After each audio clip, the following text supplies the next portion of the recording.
மாறி மாறி வாசிக்கும்படியாய் தெரிந்து கொள்ளப்பட்ட சங்கீதங்களின் புஸ்தகம் 145. சங்கீதங்களின் புஸ்தகம் 145.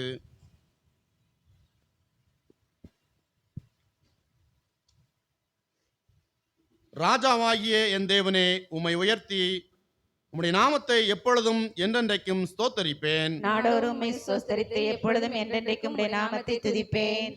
கர்த்தர் பெரியவரும் மிகவும் புகழப்படத்தக்கவருமாய் இருக்கிறார். அவருடைய மகத்துவம் ஆராய்ந்து முடியாதது. தலைமுறை தலைமுறையாக உம்முடைய கிரியைகளின் புகழ்ச்சியை சொல்லி உம்முடைய வல்லமையுள்ள செய்கைகளை அறிவிப்பார்கள். உம்முடைய சிறந்த மகிமை பிரஸ்தாபத்தை உம்முடைய அதிசயமான கிரியைகளை குறித்தும் பேசுவேன். ஜனங்கள் உம்முடைய பயங்கரமான கிரியைகளின் வல்லமையை சொல்லுவார்கள். உம்முடைய மகத்துவத்தை நான் விவரிப்பேன்.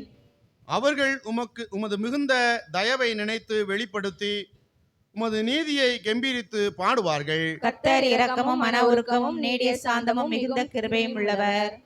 கர்த்தர் எல்லோர் மேலும் தயவுள்ளவர். அவர் இரக்கங்கள் அவருடைய எல்லா கிரியைகளின் மேலும் உள்ளது. கர்த்தாவே, உம்முடைய கிரியைகள் எல்லாம் உம்மை துதிக்கும். உம்முடைய பரிசுத்தவான்கள் உம்மை ஸ்தோத்தரிப்பார்கள். மனுபுத்திரருக்கு உமது வல்லமையுள்ள செய்கைகளையும் உமது ராஜ்யத்தின் சிறந்த மகிமை பிரஸ்தாபத்தையும் தெரிவிக்கும்படிக்கு உமது ராஜ்யத்தின் மகிமையை அறிவித்து உமது வல்லமையை குறித்து பேசுவார்கள். உம்முடைய ராஜ்யம் சதா காலங்களிலும் உள்ள ராஜ்யம், உம்முடைய ஆளுகை தலைமுறை தலைமுறையாகவும் உள்ளது. கர்த்தர் விழுகிற யாவரையும் தாங்கி மடங்கடிக்கப்பட்ட யாவரையும் தூக்கி விடுகிறார். எல்லா ஜீவன்களின் கண்களும் உம்மை நோக்கி கொண்டிருக்கிறது. ஏற்ற வேளையில் நீர் அவைகளுக்கு ஆகாரம் கொடுக்கிறீர். நீர் உமது கையை திறந்து சகல பிராணிகளின் வாஞ்சையையும் திருப்தியாக்குகிறீர். கர்த்தர் தமது வழிகளெல்லாம் நீதியுள்ளவரும் தமது கிரியைகளெல்லாம் கிருபையுள்ளவருமாய் இருக்கிறார். தம்மை நோக்கி கூப்பிடுகிற யாவருக்கும் உண்மையாய் தம்மை நோக்கி கூப்பிடுகிற யாவருக்கும் கர்த்தர் சமீபமாய் இருக்கிறார். அவர் தமக்கு பயந்தவருடைய விருப்பத்தின்படி செய்து அவர்கள் கூப்பிடுதலை கேட்டு அவர்களை ரட்சிக்கிறார். கர்த்தர் தம்மில் அன்பு கூறுகிற யாவரையும் காப்பாற்றி துன்மார்க்கர் யாவரையும் அழிப்பார். இணைந்து வசிப்போம். என் வாய் கர்த்தரின் துதியை சொல்வதாக. மாம்சதேகம் அவருடைய பரிசுத்த நாமத்தை எப்பொழுதும் என்றென்றைக்கும் ஸ்தோத்திரிக்க கடவுளே. பிதாவுக்கும் குமாரனுக்கும் பரிசுத்த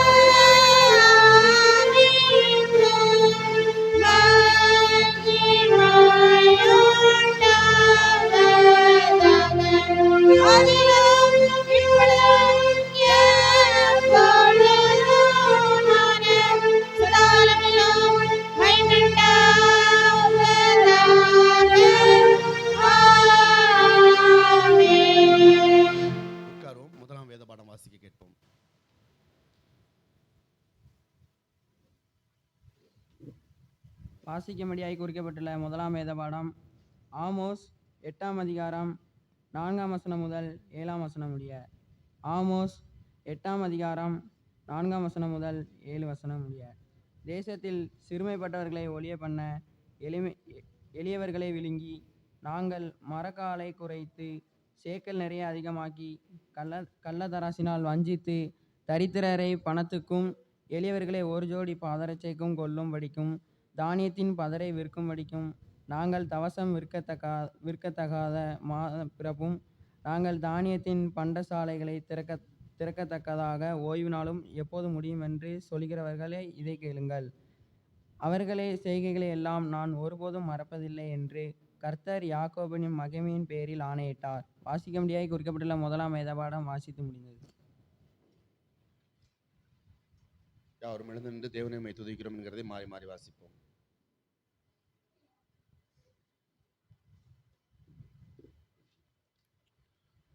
தேவனே, உம்மை துதிக்கிறோம், உம்மை கர்த்தர் என்று பிரஸ்தாபப்படுத்துகிறோம். நித்திய பிதாவாகிய உம்மை பூமண்டலமெல்லாம் வணங்கும். தேவதூதர் அனைவரும் பரமண்டலங்களும் அவர்களுடைய அதிகாரங்கள் அனைத்தும் சேராபீன்களும் தேவரே ஓயாமல் புகழ்ந்து போற்றி. சேனைகளின் தேவனாகிய கர்த்தரே, நீர் பரிசுத்தர் பரிசுத்தர் பரிசுத்தர். வானமும் பூமியும் மகத்துவத்தால் நிறைந்தன என்று முழங்குகிறார்கள். அப்போஸ்தலராகிய மாட்சிமை பொருந்திய கூட்டம் உம்மை போற்றும். தீர்க்கதரிசிகளாகிய சிறப்புள்ள சங்கம் உம்மை போற்றும். இரத்த சாட்சிகளாகிய தைரிய சேனை உம்மை போற்றும். அளவில்லாத மகத்துவமுள்ள பிதாவாகிய தேவரையும் வணங்கப்படத்தக்க மெய்யான உம்முடைய ஒரே குமாரனையும் தேற்றவாழ்நாய பரிசுத்த ஆவியையும் உலகெங்கும் உள்ள பரிசுத்த சபையை பிரஸ்தாபப்படுத்தும் கிறிஸ்துவே தேவரீர் மகிமையின் ராஜா. நீரே பிதாவினுடைய நித்திய சுதன். நீ மனிதருக்கு ஏற்பட்ட பொழுது கன்னியாஸ்திரி கர்ப்பத்தை அருவருக்கவில்லை. நீர் மரணத்தின் கொடுமையை வென்று விசுவாசிகள் எல்லோருக்கும் மோட்ச ராஜ்யத்தை திறந்தீர். நீ பிதாவின் மகிமையிலே தேவனுடைய வலது பாரசத்தில் வீற்றிருக்கிறீர். நீர் எங்களுக்கு நியாயாதிபதியாக வருவீர் என்று விசுவாசிக்கிறோம். முதலிலே இருந்த தால் மீட்டுக்கொண்ட உங்களுக்கு வேண்டிக் கொள்கிறோம். எங்களை நித்திய மகிமையிலே உம்முடைய பரிசுத்தவான்களுடைய சேர்த்துக் கொள்ளும். கர்த்தாவே ஜனத்தை ரட்சித்து உமது சுதந்திரத்தை ஆசீர்வதியும். அவர்களை ஆண்டு கொண்டு என்றென்றைக்கும் உயர்த்தியருளும். தினம் தினமே சோஸ்தரிக்கிறோம். எப்பொழுதும் சதா காலங்களிலும் உமது நாமத்தை வணங்குகிறோம். ஆண்டவரே நாளில் பாவம் செய்யாதபடி எங்களை காத்தருளும். கர்த்தாவே எங்களுக்கு இறங்கும், எங்களுக்கு இறங்கும். கர்த்தாவே நாங்கள் மேல் நம்பி இருக்கிறதால் உமது கிருபை எங்கள் மேல் இருப்பதாக. கர்த்தாவே உமையே நம்பியிருக்கிறேன், நான் ஒரு காலம் கலங்காதபடி செய்யும். உட்கார்வோம். 2ஆம் வேத பாடம் வாசிக்க கேட்போம்.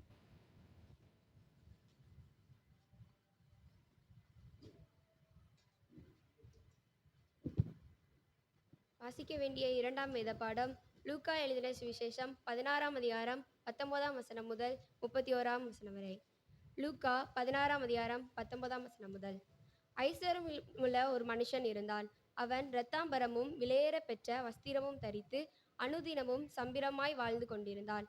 லாசர் என்னும் பெயர் கொண்ட ஒரு தரித்திரனும் இருந்தான். அவன் பருக்கள் நிறைந்தவனாய் அந்த ஐஸ்வர்யவானுடைய வாசல் அருகே கிடந்து அவனுடைய மேஜையில் இருந்து விழுந்த துணிக்கையினாலே தன் பசியை ஆற்ற ஆசையாய் இருந்தான். நாய்க்கள் வந்து அவன் பருக்களை நக்கிற்று. பின்பு அந்த தரித்திரன் மரித்து தேவதூதரால் ஆபிரகாமுடைய மடியில் கொண்டு போய் விடப்பட்டான். ஐஸ்வர்யவானும் மரித்து அடக்கம் பண்ணப்பட்டான். பாதாளத்திலே அவன் வேதனைப்படுகிற போது தன் கண்களை ஏறெடுத்து தூரத்திலே ஆபிரகாமையும் அவன் மடியிலே லாசருவையும் கண்டான். அப்பொழுது அவன் தகப்பனாகிய ஆபிரகாமே, நீர் எனக்கு இறங்கி லாசரு தன் விரலின் நுனியை தண்ணீரில் தோய்த்து என் நாவை குளிர பண்ணும்படி அவனை அனுப்ப வேண்டும். இந்த அக்னி ஜுவாலையில் வேதனைப்படுகிறேனே என்று கூப்பிட்டான். அதற்கு ஆபிரகாம், மகனே, நீ பூமியிலே உயிரோடு இருக்கும் காலத்தில் உன் நன்மைகள் அனுபவித்தாய். லாசருவும் அப்படியே தீமைகளை அனுபவித்தான். அதை நினைத்துக்கொள். இப்பொழுது அவன் தேற்றப்படுகிறான், நீயோ வேதனைப்படுகிறாய். அதுவும் அல்லாமல் இவ்விடத்திலிருந்து உங்களிடத்திற்கு கடந்து போகவும் அவ்விடத்திலிருந்து எங்களிடத்திற்கு கடந்து வரவும் மனதுள்ளவர்களுக்கு கூடாதபடிக்கு எங்களுக்கும் உங்களுக்கும் நடுவே பெரும் பிளவு உண்டாக்கப்பட்டிருக்கிறது என்றான். அப்பொழுது அவன், அப்படியானால் தகப்பனே, எனக்கு 5 சகோதரர் உண்டு. அவர்களும் வேதனையுள்ள இந்த இடத்துக்கு வராதபடிக்கு அவன் போய் அவர்களுக்கு சாட்சி அறிவிக்கும் பொருட்டு நீர் அவனை என் தகப்பன் வீட்டுக்கு அனுப்பும்படி உம்மை வேண்டிக் கொள்கிறேன் என்றான். ஆபிரகாம் அவனை நோக்கி, அவர்களுக்கு மோசையும் தீர்க்கதரிசிகளும் உண்டு. அவர்களுக்கு அவர்கள் செவி கொடுக்கட்டும் என்றான். அதற்கு அவன், அப்படியல்ல தகப்பனாகிய ஆபிரகாமே, மரித்தோரிலிருந்து ஒருவன் அவ்விடத்திற்கு போனால் மனம் திரும்புவார்கள் என்றான். அதற்கு அவன், அவர்கள் மோசைக்கும் தீர்க்கதரிசிகளுக்கும் செவி கொடாவிட்டால் மரித்தோரிலிருந்து ஒருவன் எழுந்து போனாலும் நம்ப மாட்டார்கள் என்று சொன்னார் என்றார். வாசிக்க வேண்டிய 2ஆம் வேத பாடம் வாசித்தாயிற்று. யாவரும் எழுந்து 100ஆம் சங்கீதத்தை நாம் மாறி மாறி வாசிப்போம்.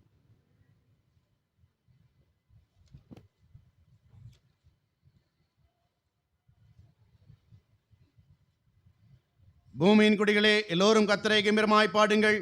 மகிழ்ச்சியோடே கர்த்தருக்கு ஆராதனை செய்து ஆனந்த சத்தத்தோடே அவர் சன்னதி முன் வாருங்கள். கர்த்தரே தேவன் என்று அறியுங்கள். நாம் அல்ல, அவரே நம்மை உண்டாக்கினார். நாம் அவர் ஜனங்களும் அவர் மேய்ச்சலின் ஆடுகளுமாயிருக்கிறோம். அவர் வாசலில் துதியோடும் அவர் பிரகாரங்களில் புகழ்ச்சியோடும் பிரவேசித்து அவரை துதித்து அவருடைய நாமத்தை ஸ்தோத்திரியுங்கள். கர்த்தர் நல்லவர், அவருடைய கிருபை என்றென்றைக்கும் அவருடைய உண்மை தலைமுறை தலைமுறைக்கும் உள்ளது. பிதாவுக்கும் குமாரனுக்கும் பரிசுத்த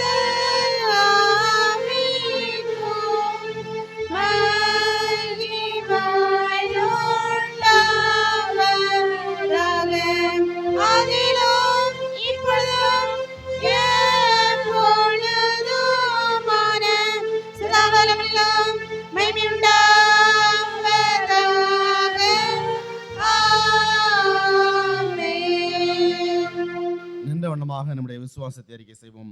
வானத்தையும் பூமியையும் படைத்த சர்வ பிதாவாகிய தேவனை விசுவாசிக்கிறேன். ஒரே குமாரனாகிய நம்முடைய நாதர் இயேசு கிறிஸ்துவை விசுவாசிக்கிறேன். அவர் பரிசுத்த ஆவியினாலே கன்னியாரிடத்து உற்பத்தி பிறந்தார். பொந்திய பிலாத்தின் காலத்தில் பாடுபட்டு சிலுவையில் அறையுண்டு மரித்து அடக்கம் பண்ணப்பட்டு பாதாளத்தில் இறங்கினார். மூன்றாம் நாள் மருத்துவத்திலிருந்து எழுந்தருளினார். பரமத்துக்கேறி சர்வ பிதாவாகிய தேவன் வலது பார்சத்தில் வீற்றிருக்கிறார். அவ்விடத்திலிருந்து உயிருள்ளோரை மருத்துவரை நியாயந்திருக்க வருவார். பரிசுத்தாவியை விசுவாசிக்கிறேன். பொதுவா இருக்கிற பரிசு சபையும் பரிசுத்தவான்களுடைய ஐக்கியமும் பாவமன்னிப்பும் சர்வ உயிர்த்தெழுதலும் நித்திய ஜீவனும் உண்டு விசுவாசிக்கிறேன். ஆமென். கர்த்தர் உங்களோடு இருப்பாராக. கர்த்தர் தமது ஆவியோடும் இருப்பாராக. ஜெபம் பண்ண கடவோம்.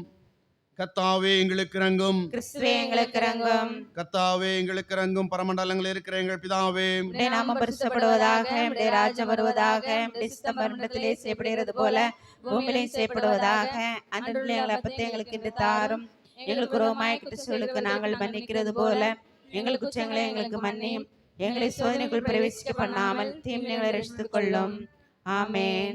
கர்த்தாவே உம்முடைய இரக்கத்தை எங்களுக்கு காண்பியும். உம்முடைய ரட்சிப்பை எங்களுக்கு அருளி செய்யும். உம்முடைய பணிவிடைக்காரருக்கு நீதியை தரிப்பியும். நீர் தேர்ந்து கொண்ட ஜனத்தை சந்தோஷப்படுத்தும். கர்த்தாவே உம்முடைய ஜனத்தை ரட்சியும். உம்முடைய சுதந்திரத்தை ஆசீர்வதியும். கர்த்தாவே எங்கள் காலத்தில் சமாதானத்தை கட்டளையிடும். தேவரீர் நம்மால் எங்களுக்காக எத்திச்சவார் ஒருவரும் இல்லை. பராபரனே எங்கள் இருதயத்தை சுத்திகரியும். உம்முடைய பரிசுத்தாவியை எங்களிடத்தில் எடுத்துக்கொள்ளாதேயும். சமாதானக்காரரும் ஏக சிந்தருமாகிய தேவனே, உம்மை அறிவதை நித்திய உம்மை செய்வதே சுவாதீனம். தேவரீரை தஞ்சமாய் கொண்டிருக்கிற உடராகி நாங்கள் எந்த விருதுடைய வல்லமைக்கும் பயப்படாதபடிக்கு எங்கள் சத்தர்கள் செய்கிற எல்லா பிரயத்தனங்கள் நின்று எங்களுக்கு எதிராக இயேசு கிறிஸ்துவின் வல்லமையால் எங்களை காப்பாற்றியருளும். ஆமென். சர்வ வல்லமுள்ள நித்திய தேவனே, இந்நாள் வரைக்கும் எங்களை சுகமாய் நடத்தி வந்த எங்கள் பரமபிதாவாகிய கர்த்தாவே, இந்நாளிலும் உமது மிகுந்த வல்லமையால் எங்களை காப்பாற்றி நாங்கள் யாதொரு பாவத்திற்கும் உட்படாமலும் எந்த விதமான மோசத்திலும் அகப்படாமலும் உமது பார்வைக்கு நீதியாயிருக்கிறதை எப்பொழுதும் செய்கிறதற்கு நாங்கள் செய்கிற எல்லாவற்றுடைய ஆளுகையினால் நடத்திட வேண்டும் என்று எங்கள் கர்த்தராகிய இயேசு கிறிஸ்துவின் மூலமாய் வேண்டிக் கொள்கிறோம். ஆமென். மகா அதிசயங்களை செய்து வருகிற சர்வ வல்லமுள்ள நித்திய தேவனே, எங்கள் பேராயர் மேலும் குருமார் மேலும் அவர்கள் விசாரணைக்கு ஒப்பிட்ட சபைகள் மேலும் ஆரோக்கியம் தருகிறவருடைய கிருபையுள்ள ஆவி அனுப்பி அவர்கள் உமக்கு உத்தம பிரியமாய் நடக்கும்படி உமது ஆசீர்வாதமாகிய பணி அவர்கள் மேல் ஓயாமல் பெய்யச்சதலும். கர்த்தாவே எங்கள் காரியகத்தர் மத்தியஸ்தருமாகிய இயேசு கிறிஸ்துவுக்கு உண்டாதே கட்டளட்டோம். ஆமென். தேவனே, எப்பொழுதும் இரக்கம் செய்கிறதும் மன்னிக்கிறதும் சுவாமி லட்சணமாக இருக்கிறதுனால் எங்கள் தாழ்மையான விண்ணப்பங்களை ஏற்றுக்கொண்டு எங்கள் பாவமாகிய சங்கிலினாலே நாங்கள் கட்டுண்டுள்ளாயினும் உருக்கமான மது மிகுந்த இரக்கத்தினால் எங்களை கட்டவிடுவதாக்க வேண்டும் என்று எங்கள் மத்தியஸ்தரும் எங்களுக்காக பரிந்து பேசுகிறவருமாகிய இயேசு கிறிஸ்துவுக்குமே உண்டாகுமே வேண்டிக் கொள்கிறோம். ஆமென். எல்லா மனுஷரையும் சிச்சித்திரம் காப்பாற்றி இருக்கும் பராபரனே, எந்த வகையிலும் எந்த நிலையிலும் உள்ள மனுஷருக்காக நாங்கள் தாழ்மையை வேண்டிக் கொள்கிறோம். சகல தேசத்தாருக்கும் ரட்சணத்தையும் சகல ஜாதியாருக்கும் வழிகளையும் தெரியப்படுத்திலும் விசேஷமாக தேர்வீர் பொதுவாக இருக்கிற திருச்சபைக்கு நற்சிறை தந்து தங்களை கிறிஸ்தவர்கள் சொல்லிக் கொள்கிற யாவரும் சத்திய மார்க்கத்தில் நடக்கவும் ஆவியின் ஒருமையிலும் சமாதான கட்டிலும் நீதியிலும் நடக்கையிலும் நிலைத்து விசுவாசத்தை பற்றி கொண்டே இருக்கவும் அந்த சபையுடைய நலாவிலால் நடத்திட வேண்டும் என்று வேண்டிக் கொள்கிறோம்.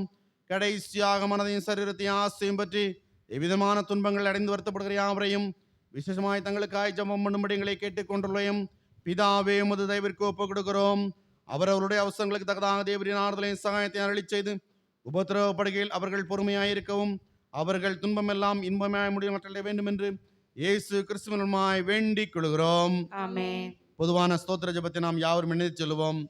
சர்வ பலமுள்ள தேவனே, சர்வ ஜீவ தயபர பிதாவே, அபாத்திரரான உமது அடியாரை எங்களுக்கும் மற்றெல்லா மனிதருக்கும் தேவரீர் அருளிச்செய்த பற்பல கிருபைக்காகவும் அன்புள்ள தயவுக்காகவும் நாங்கள் மிகுந்த தாழ்மையோடும் முழு இதயத்தோடும் உமக்கு ஸ்தோத்திரம் செலுத்துகிறோம். தேவரீர் எங்களை சிருஷ்டித்ததற்காகவும் காப்பாற்றுகிறதற்காகவும் மேன்மையான எல்லா ஆசீர்வாதங்களுக்காகவும் துதிக்கிறோம். விசேஷமான கர்த்தராகிய இயேசு கிறிஸ்துவினாலே உலகத்தை மீட்டுக்கொண்ட விலைமதியாத உமது அன்புக்காகவும் கிருபையின் இரத்தங்களுக்காகவும் மகிமையடைகிற நம்பிக்கைக்காகவும் உமக்கு ஸ்தோத்திரம் செலுத்துகிறோம்.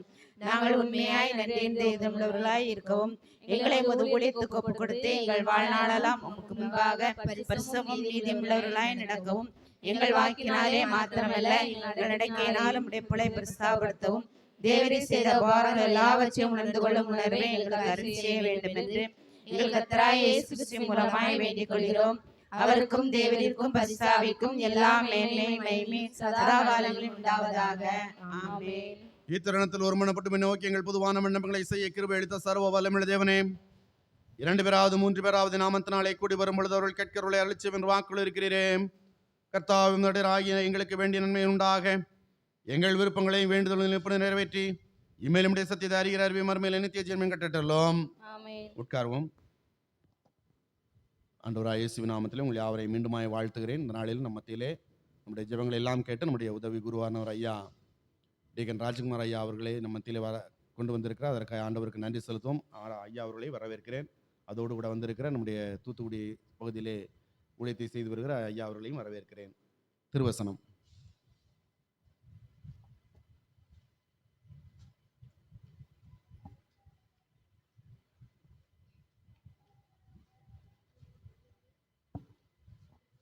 சரித்திரத்தை நினைத்துக்கொள்ளும்படிக்கு மாத்திரம் சொன்னார்கள். அப்படி செய்யும்படிக்கு அதற்கு முன்னமே நான் கர்த்தருக்குள்ளாய் இருந்தேன். கலாத்தியர் 2:10. இதுவரை மறவாது தரித்திரரை நினைத்து கொள்ளும்படிக்கு மாத்திரம் சொன்னார்கள். அப்படி செய்யும்படி அதற்கு முன்னமே நானும் கருத்து உள்ளவனாய் இருந்தேன். கலாத்தியர் 3:10. எளியோரே மறவாறு தரித்திரரை நினைத்து கொள்ளும்படிக்கு மாத்திரம் சொன்னார்கள். அப்படி செய்யும்படி அதற்கு முன்னமே நானும் கருத்துள்ளவனாய் இருந்தேன். கலாத்தியர் 2:10.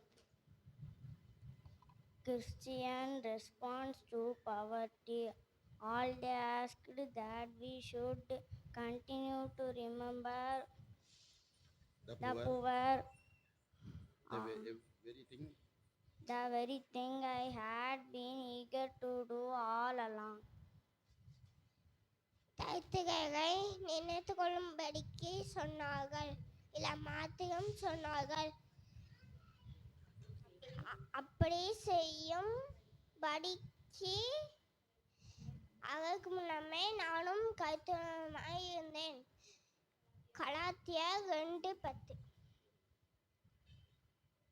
எளியோரை மறவாதே தரித்திரரை நினைத்து கொள்ளும்படிக்கு மாத்திரம் சொன்னார்கள். அப்படி செய்யும்படி அதற்கு முன்னமே நானும் கருத்துள்ளவனாய் இருந்தேன். கலாத்தியர் 2:10. All they asked was that we should continue to remember the poor, the very thing I had been eager to do all along. Galatians 2:10. எளியோரை மறவாதே தரித்திரரை நினைத்துக்கொள்ளும்படி மாத்திரம் சொன்னார். அப்படி செய்யும்படி அதற்கு முன்னமே நானும் கருத்துள்ளவனாய் இருந்தேன். கலாத்தியர் 2:10. தரித்திரத்தை நினைத்து கொள்ளும்படிக்கு மாத்திரம் சொன்னார்கள்.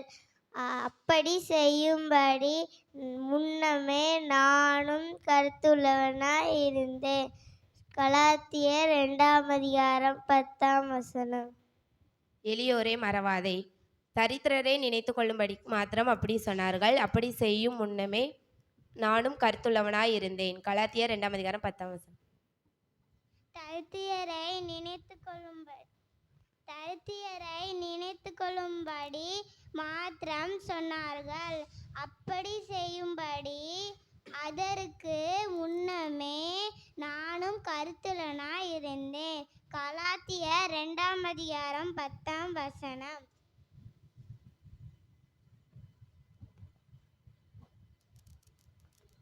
தரித்திரரை நினைத்து கொள்ளும்படிக்கு மாத்திரம் சொன்னார்கள். அப்படியே செய்யும்படி அதற்கு முன்னமே நானும் கருத்துள்ளவனாய் இருந்தேன்.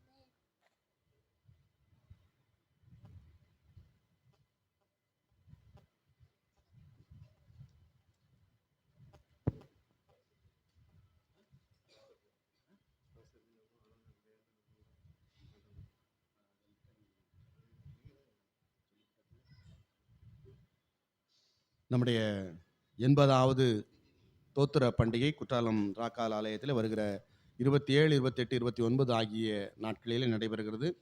எனவே வருகிற ஞாயிற்றுக்கிழமை நம்முடைய ஆலயத்திலே ஆராதனை இருக்காது என்பதை அன்போடு தெரிவித்துக் கொள்கிறேன். என்னென்னு சொன்னால் நாம் யாவரும் அந்த குற்றாலம் தோத்திர பண்டிகையிலே கலந்து கொண்டு தேவனுடைய ஆசீர்வாதத்தை பெற்றுக்கொள்ளும்படியாக உங்களை அன்போடு கேட்டுக்கொள்கிறேன்.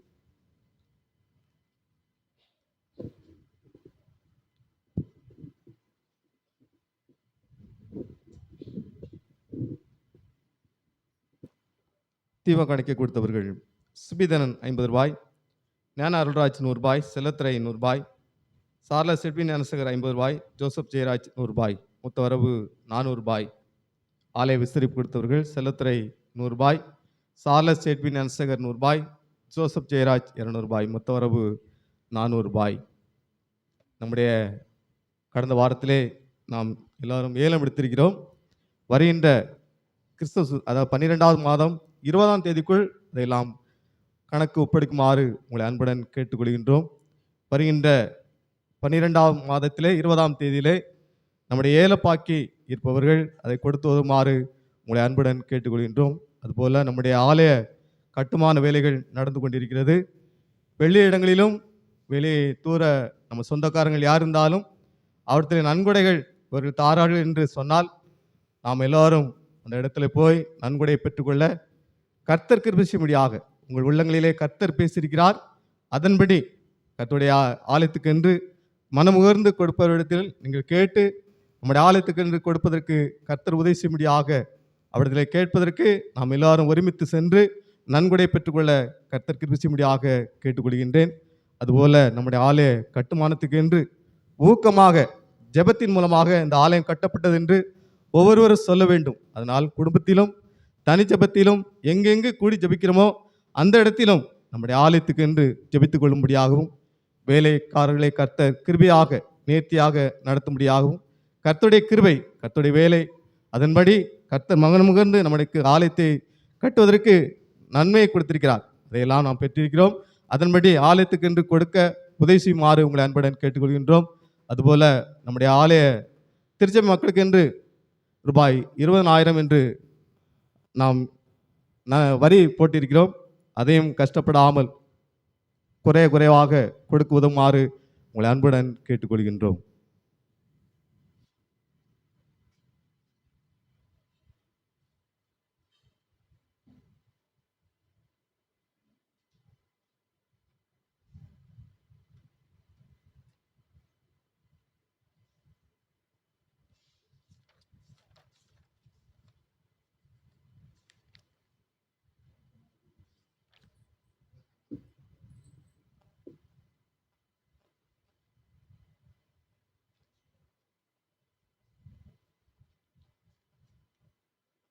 ஆலய விரிவாக்க பணி வரவு செலவு விவரங்கள். 1/9/2024 திரு அருள் தங்கராஜ் நன்கொடை வரவு 3000. பெயரில்லாமல் நன்கொடை வரவு 25,000. திரு வியாகப்பன் அவர்கள் ஆர்சி சர்ச் நன்கொடை 4000. திரு தி பெத்தேல்ராஜ் சென்னை நன்கொடை வரவு 5000. திரு டி ஜெயசீலன் பாவூர் சித்திரம் நன்கொடை வரவு 5000. திரு சுரேஷ்குமார் ஏஆர்எஸ் ட்ரேடர்ஸ் பாவூர் சித்திரம் நன்கொடை வரவு 6000. திரு அருணோதயம் அவர்கள் பாவூர் சித்திரம் நன்கொடை வரவு 5000. திரு ஜே அருள்ராஜ் அவர்கள் பாவூர் சித்திரம் நன்கொடை வரவு 5000. திரு ஆசிர் பிரேம்குமார் பாவூர் சித்திரம் நன்கொடை 1000. வரி மூலம் வரவு 67,000. செலவு ஆலய பேஸ்மெண்ட் மண் அள்ளி அப்புறப்படுத்த டிராக்டர் செலவு 7,600. 3/9/2024 ஆலய பேஸ்மெண்ட் மண் அள்ளிய டிராக்டர் வாடகை 7,600. 4/9/2024 ஆலய பேஸ்மெண்ட் மண் அள்ளிய டிராக்டர் வாடகை 7,600. 4/9/2024 ஆலய வளாகத்தில் சுற்றி கட்ட பச்சை வலை வாங்கியது 1,600. மொத்த வரவு 3,63,652. மொத்த செலவு 24,400.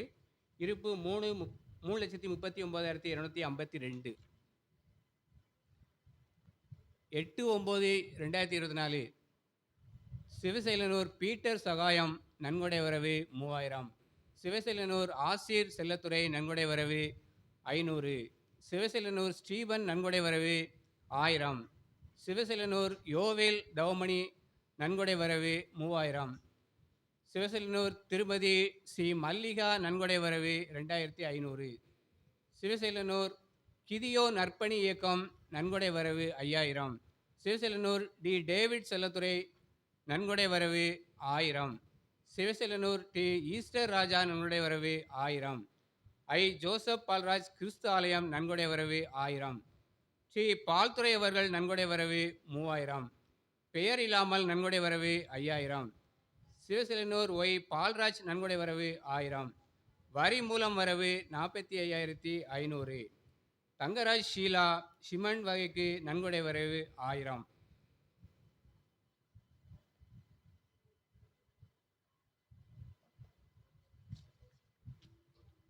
செலவுகள் 12/9/2024 சிறிய டிராக்டர் தண்ணீர் லோடு வாங்கியது 400 ரூபாய். பிக்ஸ்லிட் சிமெண்ட் டானிக் 100 லிட்டர் வாங்கியது 11,200 ரூபாய். சிமெண்ட் டானிக் ஏற்றி வந்த ஆட்டோ வாடகை 200 ரூபாய். 15/9/2024 எம்ஷன் 3 லோடு, 3/4 இன்ச் ஜல்லி 1 லோடு, 1.5 இன்ச் ஜல்லி 2 லோடு, 1 யூனிட் வாங்கியது 38,100 ரூபாய். 16/9/2024 கட்டுமான பணி மின் இணைப்பு கரண்ட் பில் 6,734. மின் இணைப்பு அப்ளை செய்த வகைக்கு கம்ப்யூட்டர் சென்டர் செலவு 113 ரூபாய். மேலும் பற்று வரவு நோட்டு வாங்கியது 205 ரூபாய். 1 இன்ச் ஓஸ் வாங்கியது 1910 ரூபாய். ஆலய கட்டுமான லேபர் கான்ட்ராக்ட் கூலி மிஸ்டர் தேன்ராஜ் வசம் 1 லட்சம் ரூபாய். மொத்த ஆரம்ப இருப்பு 4,12,752. செலவு 1,58,822. தற்போதைய இருப்பு 2,53,890. 18/8/2024 ஆரம்ப இருப்பு 4,89,892. மொத்த வரவு 3,45,800. மொத்த செலவு 5,81,202. இதை இருப்பு 2,53,890.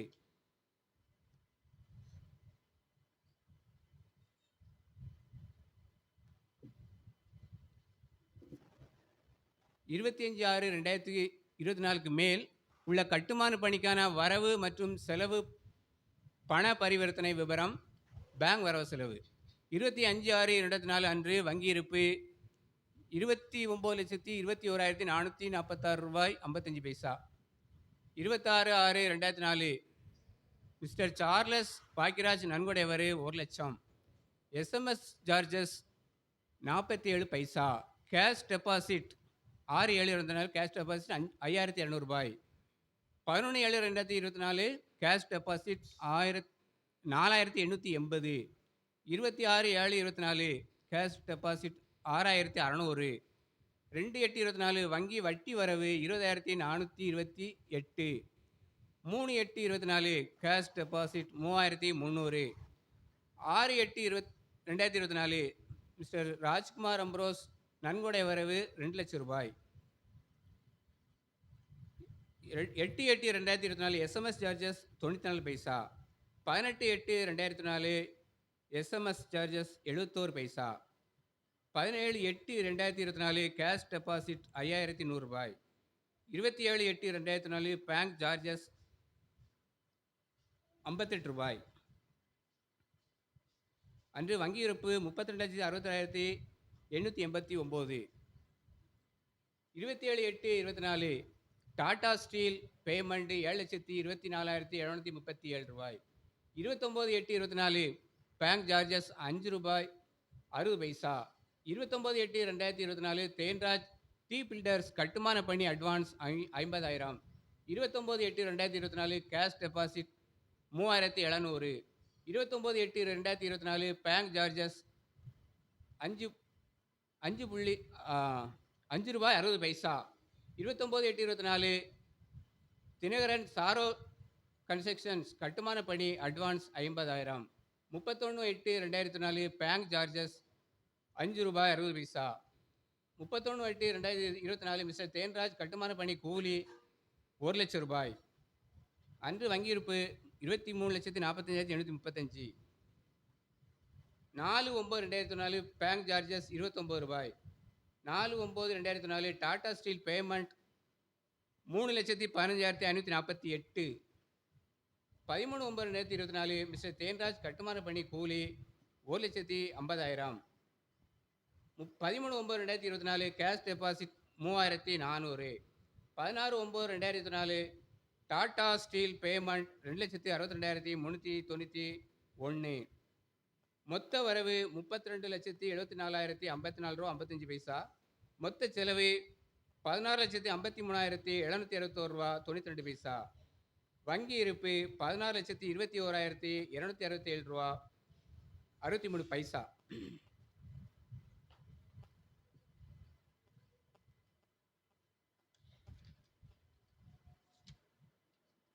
மேலும் நம்முடைய ஆலய கட்டுமான வரி தொகையை வருகின்ற டிசம்பர் மாதம் 25ஆம் தேதிக்கு முன்பதாக கொடுத்து உதவும்படி கேட்டுக்கொள்கின்றோம். கட்டுமான தேவைகள் அநேகம் இருப்பதனால் தேவையை கருத்தில் கொண்டு வரித்தொகையினை டிசம்பர் 25க்குள் கொடுக்குமாறு ஆலய கட்டுமான கமிட்டி சார்பாக கேட்டுக்கொள்கின்றோம். நன்றி.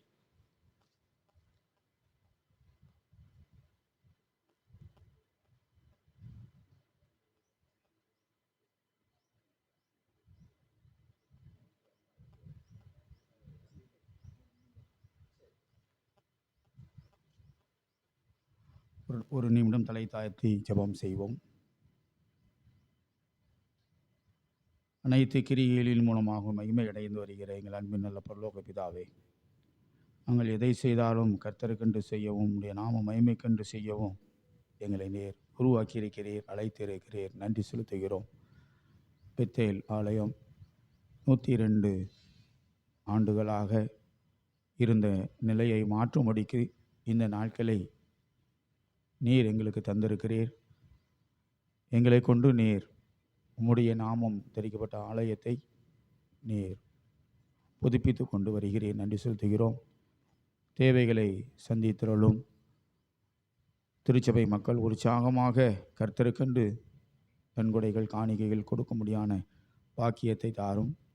இதுவரையிலும் கொடுத்த ஒவ்வொரு குடும்பத்தையும் கர்த்தர் நீர் அதிசயமாய் ஆச்சரியமாய் வழிநடத்த வேண்டும் என்று நாங்கள் ஜெபிக்கிறோம்.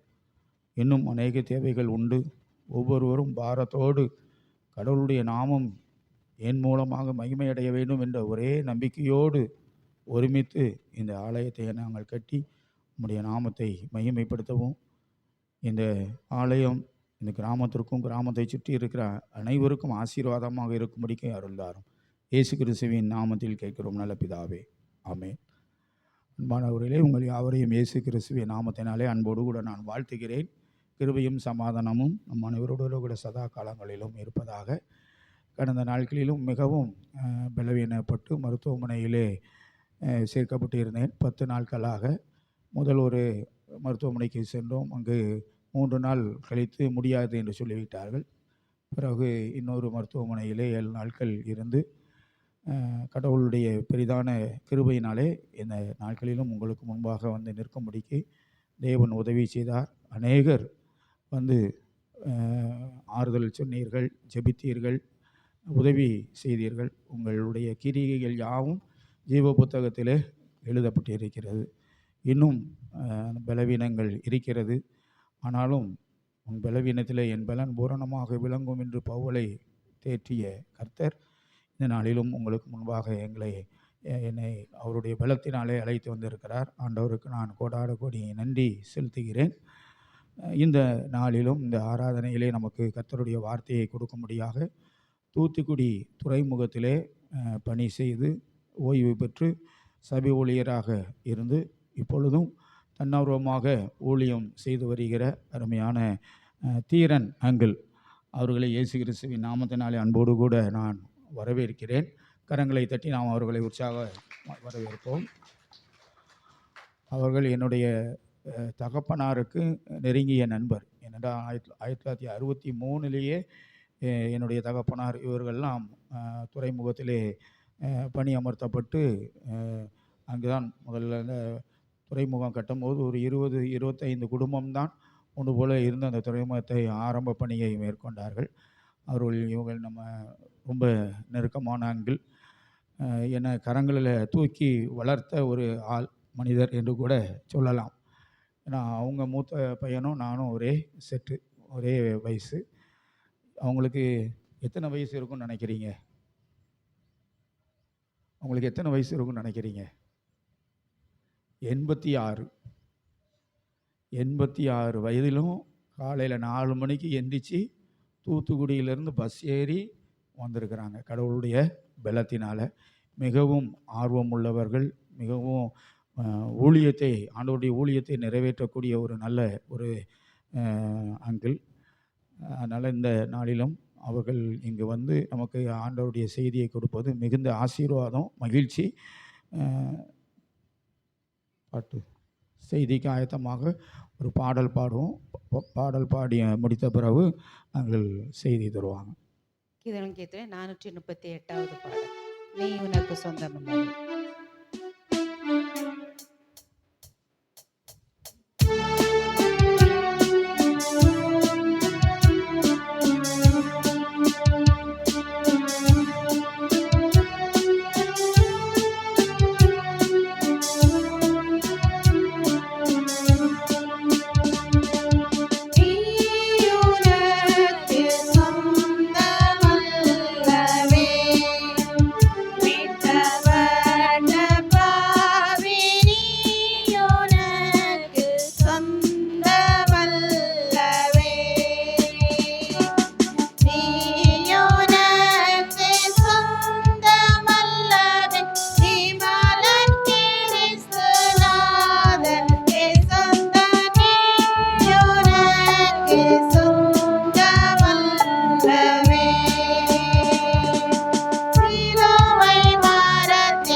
கர்த்தராகிய இயேசு கிறிஸ்துவின் இனிய நாமத்தினால் உங்கள் அனைவருக்கும் என் நல்வாழ்த்துக்களை தெரிவித்துக் கொள்கிறேன்.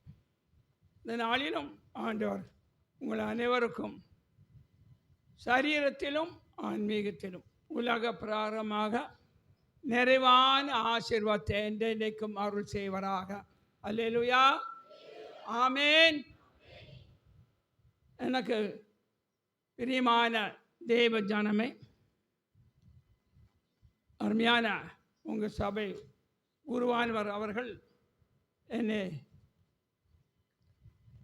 கடந்த ஒரு 8 வருஷமாக கேடிசி நகர் ஆலயத்திற்கு வரும்போது அவர்களை நான் சந்திச்சிருக்கிறேன்.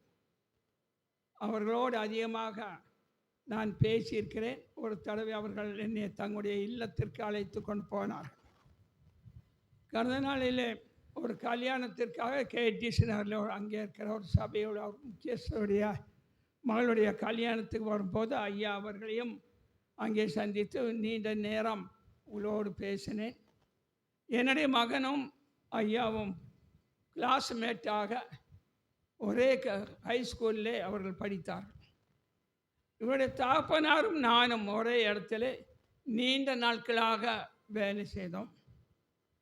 இப்படியாக அங்கே துறைமுகத்தில் 1993 ஆண்டு வரைக்கும் வேலை செய்து பிஆர்எஸ் கொடுத்து நான் வேலை விட்டு ஓய்வு பெற்று வந்தேன். அது பிற்பாடு இதே போல் ஒரு கிராமத்தில் 1995 ஆண்டிலிருந்து 2005 ஆண்டு வரை சபோலியராக பணி செய்தேன். 3 குடும்பம்தான் இருந்தது. அங்கே இந்து மக்கள் அதிகமான ஒரு இடம். சுற்றிலும் இந்து கோயில் 5 கோயில் உண்டு, ஒரு முஸ்லீம் கோயிலும் உண்டு. இதுக்கு பக்கத்தில் தான் ஒரு கிறிஸ்துவ கோயிலை கட்டி அங்கே ஆலய ஆராதனை நடைபெற்றது. வெள்ளிக்கிழமை ஞாயிற்றுக்கிழமை வந்தால் அவர்கள் நேராக அந்த ஆலயத்துக்கு நேராகவே தங்களுடைய ஒலிபெருக்கியை வைத்து பாடல்களை பாடி எங்களுக்கு இடையூறு பண்ணி கொண்டிருந்தார்கள். ஆனால் ஆண்டவருடைய பெரிதான கிருபினால் இடையூறு பண்ணினவர்கள் எல்லாரையும் ஆண்டவர் அந்த திருச்சபைக்கு கொண்டு வரும்படியான கிருபை செய்தார். நான் 10 ஆண்டு பணி செய்து வெளியே வரும் முன்பாக 100 இந்து குடும்பத்தை நான் வைத்து தான் வெளியே வந்தேன். 100 இந்து குடும்பம்.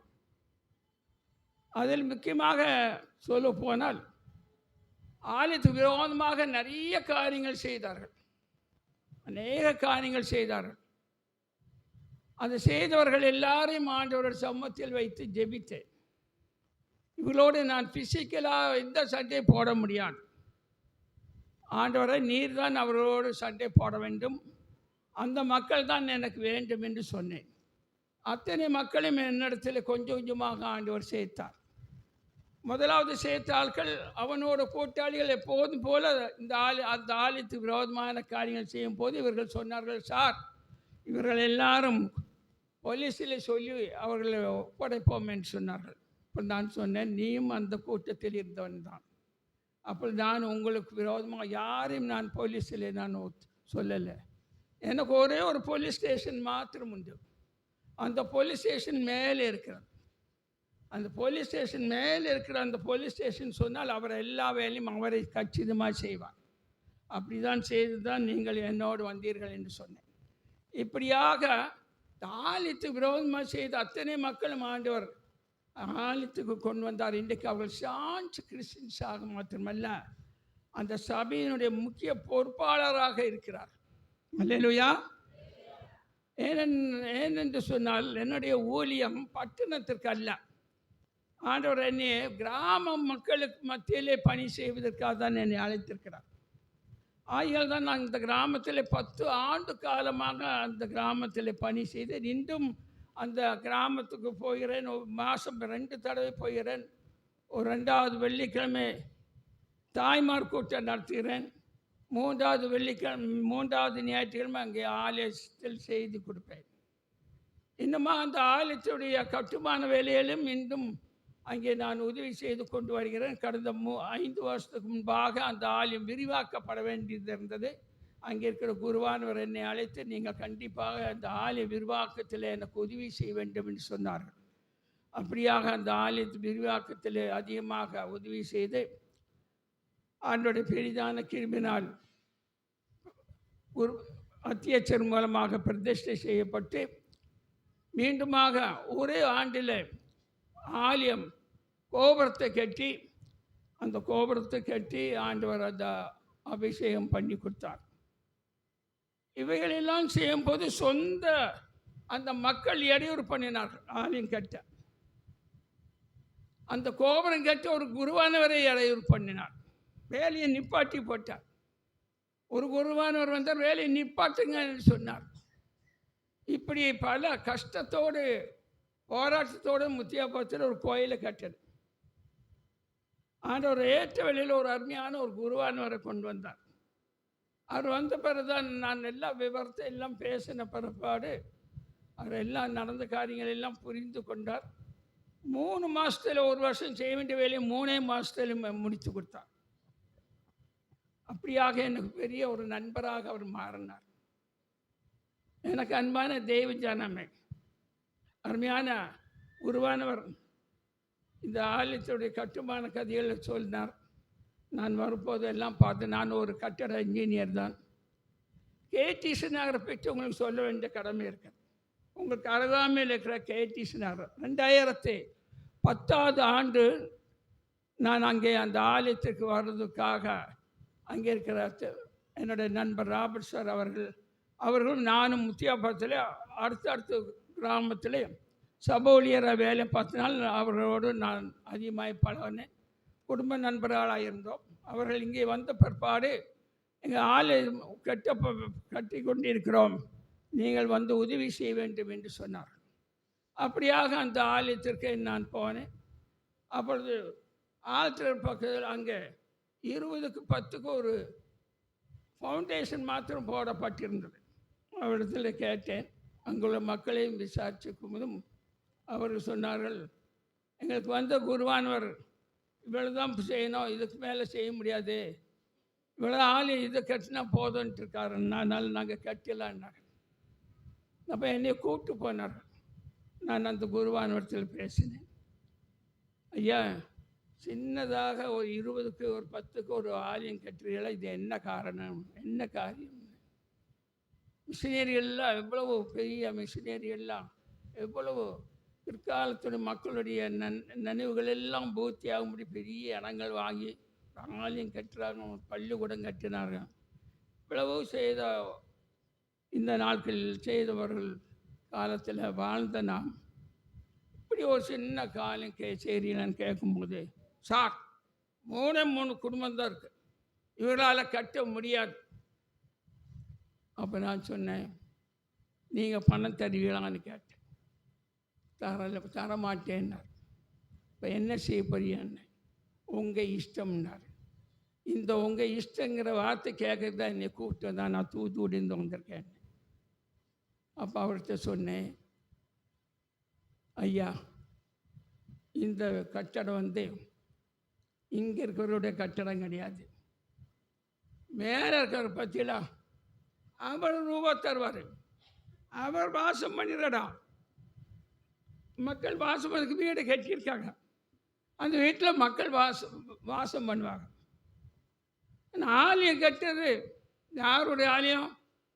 தேவனுடைய ஆலயம். அந்த ஆலயத்துக்கு பணம் கொடுக்க வேண்டியது யார்? மேலே இருக்கணும் கொடுப்பார். சொல்லிட்டு வந்துட்டோம். அதுக்கப்புறம் நல்ல முயற்சிகள் எடுக்கப்பட்டது.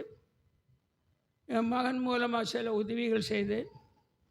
அந்த கட்டட வேலைக்கு அநேக காரியங்கள் செய்தேன். என்னுடைய நண்பர் இருந்தனால் அடிக்கடி எனக்கு ஃபோன் பண்ணி வர சொல்வார். நான் அங்கே கட்டுமான வேலை சம்பந்தமான அந்த கான்ட்ராக்டரோடு பேசி வேலையெல்லாம் செய்து கொடுத்தேன்.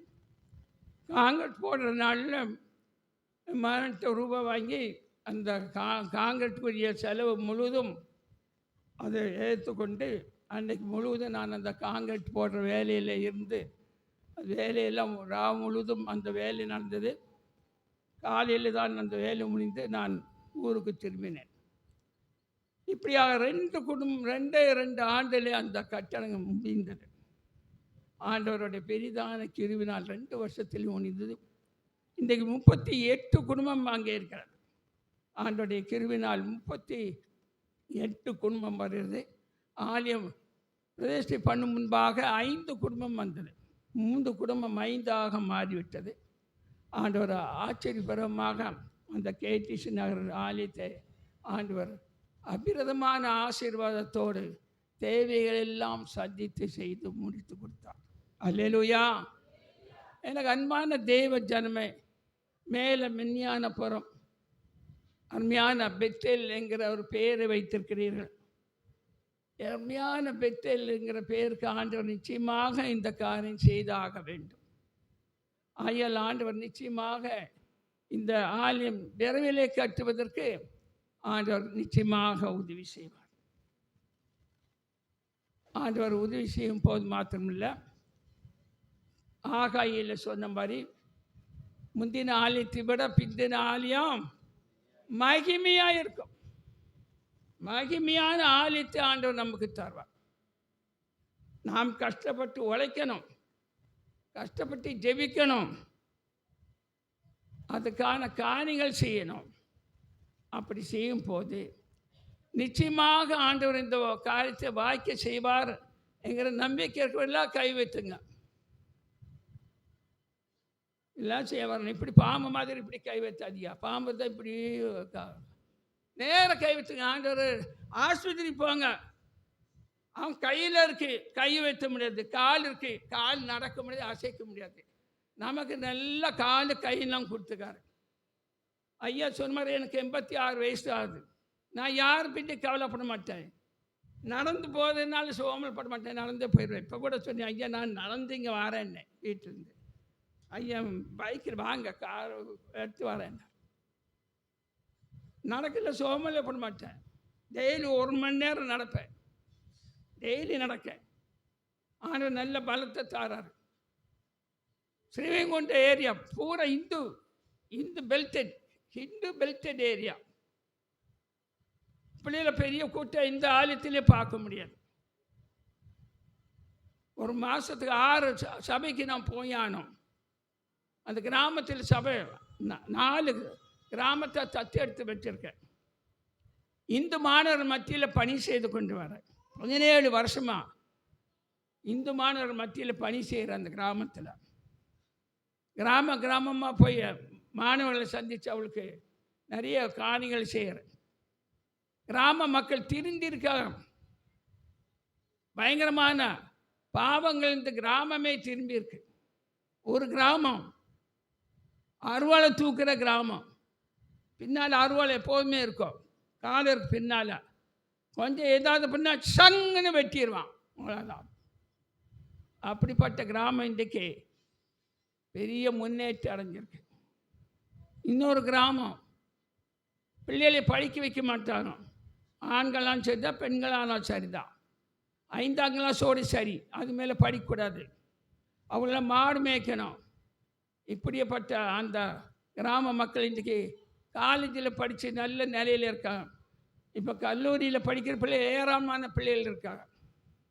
இப்படியாக பல இடத்துல இருக்கு. இன்னொரு ஊரில் கேம்பிளிங் நிறைய நடக்கும். அந்த கிராமமே இப்போ தீர்ந்துட்டு. இப்படியா நிறைய கிராமமாக நான் போய் 17 வருஷமாக அந்த கிராம மக்களோடு பணி செய்வதன் மூலமாக கிராம மக்கள் இன்றைக்கு நல்ல நிலைக்கு வரக்கூடிய அளவுக்கு ஆண்டவர் உதவி செய்திருக்கார். அல்லேலூயா. சத்தமாக சொல்லுங்க, அல்லேலூயா. நீங்கள் சொல்கிற அந்த கோயில் உள்ளவனுக்கு கேட்கணும், நீயா இந்த கோயில் உள்ளவன்னா கூப்பாடு போட்ட என்ன சத்தம் இன்றைக்கு திடீர்னு இந்த சத்தம் எங்கிறது வந்ததுன்னு கேட்கணும். அப்படி சத்தமாக சொல்லணும், அல்லேலூயா. ஆகையால் ஆண்டவர் நமக்கு எல்லா உதவிகளும் நமக்கு செய்ய ஆயத்தமாக இருக்கு.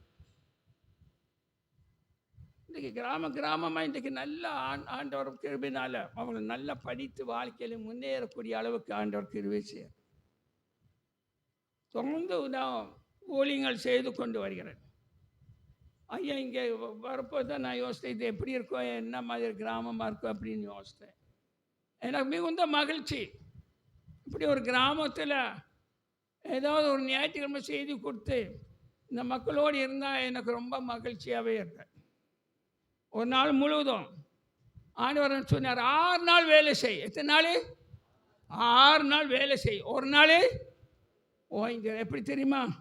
நல்ல எண்ணெய் தேய்ச்சி, நல்லா குளித்து, நல்லா மட்டன் சாப்பாடு சாப்பிட்டு, ஆயா தூங்கி, மத்தியானத்துக்கு மேலே காப்பி கீப்பிலாம் சாப்பிட்டுட்டு, டிவியை பார்த்துட்டு, என்னென்ன ப்ரோக்ராமுக்கெல்லாம் பார்த்துட்டு பாட இந்த ஞாயிற்றுக்கிழமை முடிச்சுட்டு. இது அல்ல, ஞாயிற்றுக்கிழமை காலம் எழுந்திரிச்சிருந்து சாயங்காலம் வரைக்கும் ஆண்டவருடைய நாள். அந்த நாள் அவருக்கு என்று நீங்கள் செலவு பண்ணா உங்களை ஆயுசு நாளை கூட்டி தருவார். அல்லேலூயா. ஆண்டவர் நிறைய ஆசீர்வாதத்தை நமக்கு தரார்.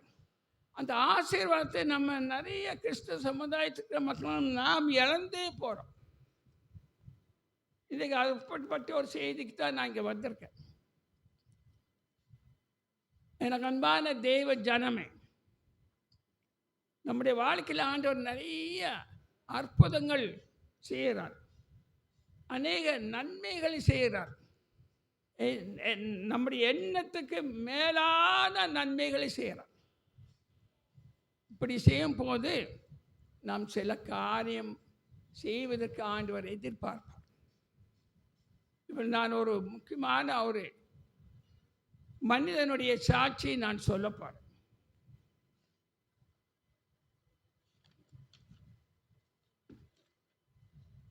நடந்த சம்பவம். தக்காளி பழம் என்னைய பார்த்து சிரித்தது. தக்காளி பழம் சொல்லுங்களேன், வாயிருக்கா?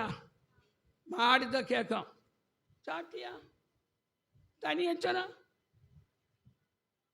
உன்னை பார்க்க வந்தாலும் எல்லாம் இப்படி தலைதான் ஆசையும், வாய் இருக்காது. ஆண்டவர் நல்ல வாய் தந்து கொடுத்துருக்காரு. ஹாஸ்பிட்டல் போய் பாருங்க, வாய் இருக்கிறவங்கள கரண்டி வச்சுதான் ஊட்டி கொடுக்கணும். அப்படிப்பட்ட நிலையில் எத்தனையோ பேருக்கா நமக்கு அருமையான வாய் தந்து கொடுத்துருக்காரு. தக்காளி பழம் என்னை பார்த்து சிரித்தது. ஒரு வியாபாரி, ஒரு கிறிஸ்தவ வியாபாரி, நல்ல ஒரு வியாபாரி. அவர் காய்கறியில் வச்சு அவருடைய இடத்துல அவர் வியாபாரம் பார்த்தாரு. சென்னை பட்டணத்தில் அய்யனாவரம் என்கிற இடத்துல காய்கறி வியாபாரம் பார்த்து அவர் அருமையான ஒரு குடும்பத்தார்.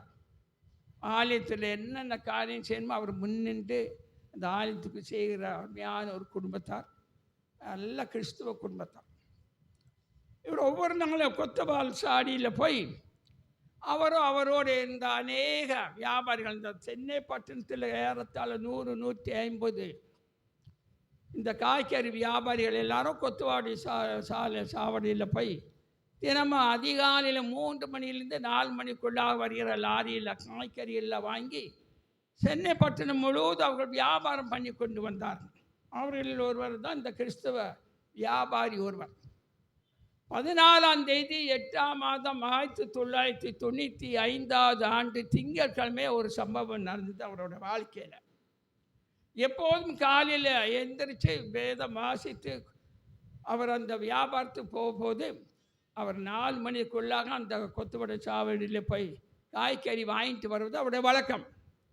இப்படியாக அவர் செய்ய வேண்டிய எல்லா காரியம் ஆகும்போது அன்னைக்கு நான் சொன்ன தேதி 14/8/1995 வருடம் திங்கக்கிழமை.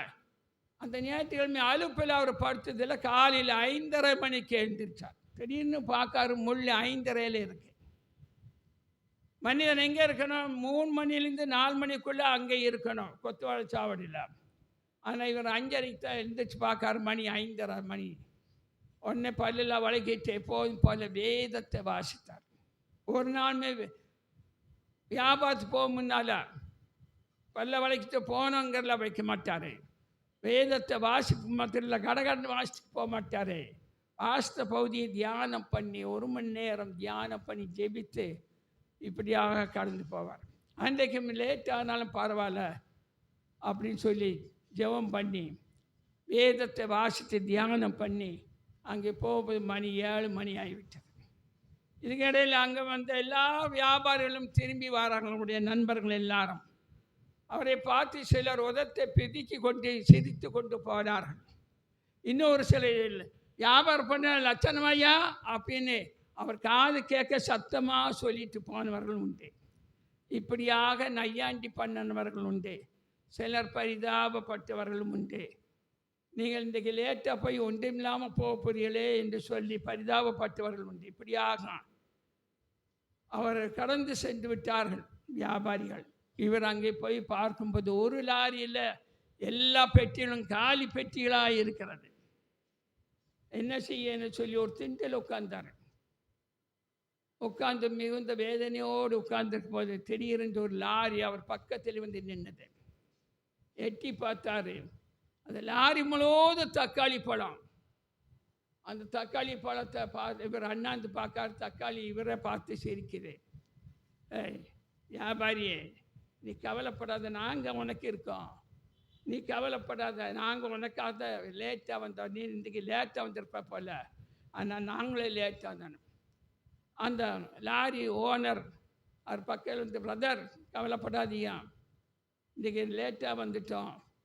இன்றைக்கி மற்ற நாள் விட இன்றைக்கி வியாபாரத்தில் இன்றைக்கி என்ன ரேட்டோ அந்த ரேட்டிலேருந்து ஊடைக்கு 30 ரூபா குறைச்சி தாரேன், உங்களுக்கு எவ்வளோ வேணுமுன்னா நீங்கள் எடுத்து போங்கன்னார். அன்றைக்கி அவர் எல்லாம் எவ்வளோ வேணுமோ அவ்வளோ தான் அவர் முடிஞ்ச வரைக்கும் எடுத்துகிட்டு போனார். கூடைக்கு 30 ரூபா கம்மி பண்ணி. அன்றைக்கி அவருக்கு செம லாபம். எதுக்கு தெரியுமா? மற்ற 6:33 ஒருவன் பைபிள் திறக்காத திறந்தாலே எனக்கு கோபம் வந்துடும். நீங்கள் பைபிள் திறந்தாலே எனக்கு கோபம் வந்துடும். எது தெரியுமா? இது எல்லாரும் தெரிய வேண்டிய ஒரு வசனம். முதலாவது தேவனுடைய ராஜ்யத்தையும் அது நீதியும் தேடுங்கள், அப்பொழுது இவைகளெல்லாம் கூட கொடுக்கப்படும். இவைகளெல்லாம் கொடுக்கப்படும். நீங்கள் நினைக்கிறத விட கூட கொடுப்பாரான்ற இந்த ஆலயத்துக்கு. நீங்கள் நினைக்கிறத விட சீக்கிரம் கூட இந்த ஆலயத்தை கட்டி முடிக்க முடியும். ஆனால் என்னதுக்கு தெரியுமா? நீங்கள் தினமும் வேத வாசிக்கணும். இன்றைக்கு ஆலயத்துக்கு வர முன்னால் வேத வாசித்தவர்கள் உண்மையாக இருக்கிறவர்கள் கையை வைத்துங்க. நாங்கள் வேத வாசித்தா வந்தோம் அப்படி சொன்னவர்கள் மாத்திரம் கை வைத்துங்க. ஏன்னா நம்ம ஏமாற்ற முடியாது. ஆண்டவர் இங்கே இருக்கார். பள்ளிக்கூடம் இருந்தாலும் இங்கே ஆண்டவர் இருக்கார். 2 பேரா 3 பேரா இங்கே நாமத்தினால் எங்கே கூடியிருந்தாலும் அங்கே இருக்கேன்னு சொல்கிறவர் இந்த இயேசு. அப்போ ஒரு சில பெண்மணிகள் மாத்திரம் தான் இன்றைக்கு வாசித்து வந்திருக்கா. ஐயோ பரிதாபம், வந்தோ பரிதாபம், இவ்வளோ பேர் இருக்கீங்க. அப்போ ஆண்டவர் எப்படி ஆசீர்வாதத்தை தருவார்?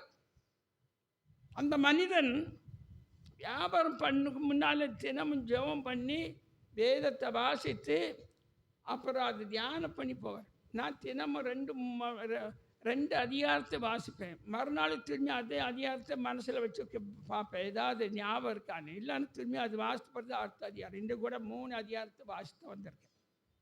எவ்வளோ நேரம் இருந்தாலும் பரவாயில்ல, வாசித்தா வெளியே போவேன்.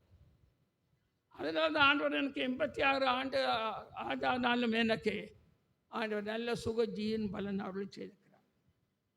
முதலாவது நம்ம ஆண்டவருடைய ராஜ்யத்தை தேட வேண்டும். அப்பொழுது நமக்கு இவைகளெல்லாம் கூட கொடுக்கப்படும். இது இன்றைக்கு செய்திக்காக நான் சொல்லலை, செய்தி கதை வேறாம். இது எதுக்காக நான் சொல்கிறேன்னா, நம்முடைய கிறிஸ்தவ வாழ்க்கையில் நம்ம அதை அனுபவிக்கணும். எல்லாத்தையும் கூட தருகிற இந்த இயேசு நமக்கு இருக்கார். கணவன் மனைவிட்ட போய் கேட்க முடியாது, மனைவி கணவன்கிட்ட கேட்க முடியாது, பிள்ளைகள் பெற்றோர்கிட்ட கேட்க முடியாது, பெற்றோர் பிள்ளைகள்கிட்ட கேட்க முடியாது, பேர பிள்ளைகள் தாத்தா பாட்டிகிட்ட கேட்க முடியாது, கொடுக்க முடியாது. ஆனால் நம்முடைய இயேசப்பா நமக்கு அவர் தான் சொன்னார். வேறு யார் சொன்னாலும் கூட ஏற்றுக்கொள்ள மாட்டேன். யோவான் சொன்னா, பேதுரு சொன்னா, அப்படி சொன்னாலும் கூட ஏற்றுக்கொள்ள முடியாது. சொன்னவர் இயேசு. தேவனுடைய ராஜ்யத்தை தேடுங்க. முதல்ல அந்த காரியங்கள் செய். அந்த காரியத்தை செய். என்னை தேடு, இவைகளெல்லாம் கூட கொடுப்பார். என் வாழ்க்கையில் நிறைய கூட கொடுத்துருக்கார். நிறைய காரியங்களை நான் என் வாழ்க்கையில் அனுபவித்திருக்கேன். இந்த 17 வருஷம் சிவகொண்ட ஏரியாவில் பணி செய்வது எனக்கு விரோதமாக நிறையா இந்து மக்கள் எழும்பி காரியங்களை எதிர்த்து தான் செய்தார்கள். சண்டே கிளாஸுக்கு பிபிஎஸ்சியில் நடத்த அவ்வளோ பிபிஎஸ்சி நடத்தினாங்க. சண்டே கிளாஸ் நடத்தினா அவங்களும் சண்டே கிளாஸ் நடத்தினாங்க. ஸ்போர்ட்ஸு நடத்தினா அவங்களும் ஸ்போர்ட்ஸு நடத்தினாங்க. நான் கலை நிகழ்ச்சி நடத்தினா அவங்களும் கலை நிகழ்ச்சி நடத்தினாங்க. ஏட்டிக்கு போட்டி செஞ்சுட்டு இருந்தப்பா இன்னும் இன்றைக்கு வரைக்கும் செய்யதான் செய்கிறாங்க. அது பற்றி கவலை இல்லை. ஆண்டவர் நம்ம கொடுத்த பணியதோ அதை நான் செய்து கொண்டே வருவேன். சாத்தான் நிச்சயமாக நமக்கு விரோதமாக செய்து கொண்டே தான் இருப்பான். அது பற்றி டோன்ட் கேர். ஆண்டவருக்காக நாம் செய்யும் போது ஆண்டவர் அதை பார்த்து கொள்வார். தலைவணிக்கு பிரார்த்தனை செய்வோம். ஸ்தோத்திரம் கர்த்தாவே, துதியும் கர்த்தாவே. அருமையான மேலே மெஞ்ஞான புற பெத்தேல் திருச்சபைக்காக ஸ்தோத்திரம் கர்த்தாவே. இந்த அருமையான பெத்தேல் திருச்சபையை நீர் இந்த அருமையான பகுதியிலே தந்ததுக்காக துதிக்கிறேன். ஒரு பெரும் கூட்டத்தார் ஆண்டவரை நீர் இந்த இடத்திலே வைத்ததுக்காக ஸ்தோத்திரம் கர்த்தாவே. இந்த நாளிலும் ஆண்டவரை நீர் எங்களுக்கு செழிப்பை தரக்கூடிய இயேசு என்பதை நாம் நன்றாக அறிந்து கொள்ளும்படியான கிருபையை நீர் அருளி செய்யும். இந்த செய்தி மூலமாக இந்த மாதம் முழுவதும் வருகிற குறை ஆண்டவர் இந்த வருஷத்துடைய குறை நாட்களிலும் உம்முடைய ஆசீர்வாதத்தை நாங்கள் காணத்துக்கு தான கிருபையை நீர் அருளி செய்யும். இந்த செய்தியை நீர் ஆசீர்வதித்து தாரும்.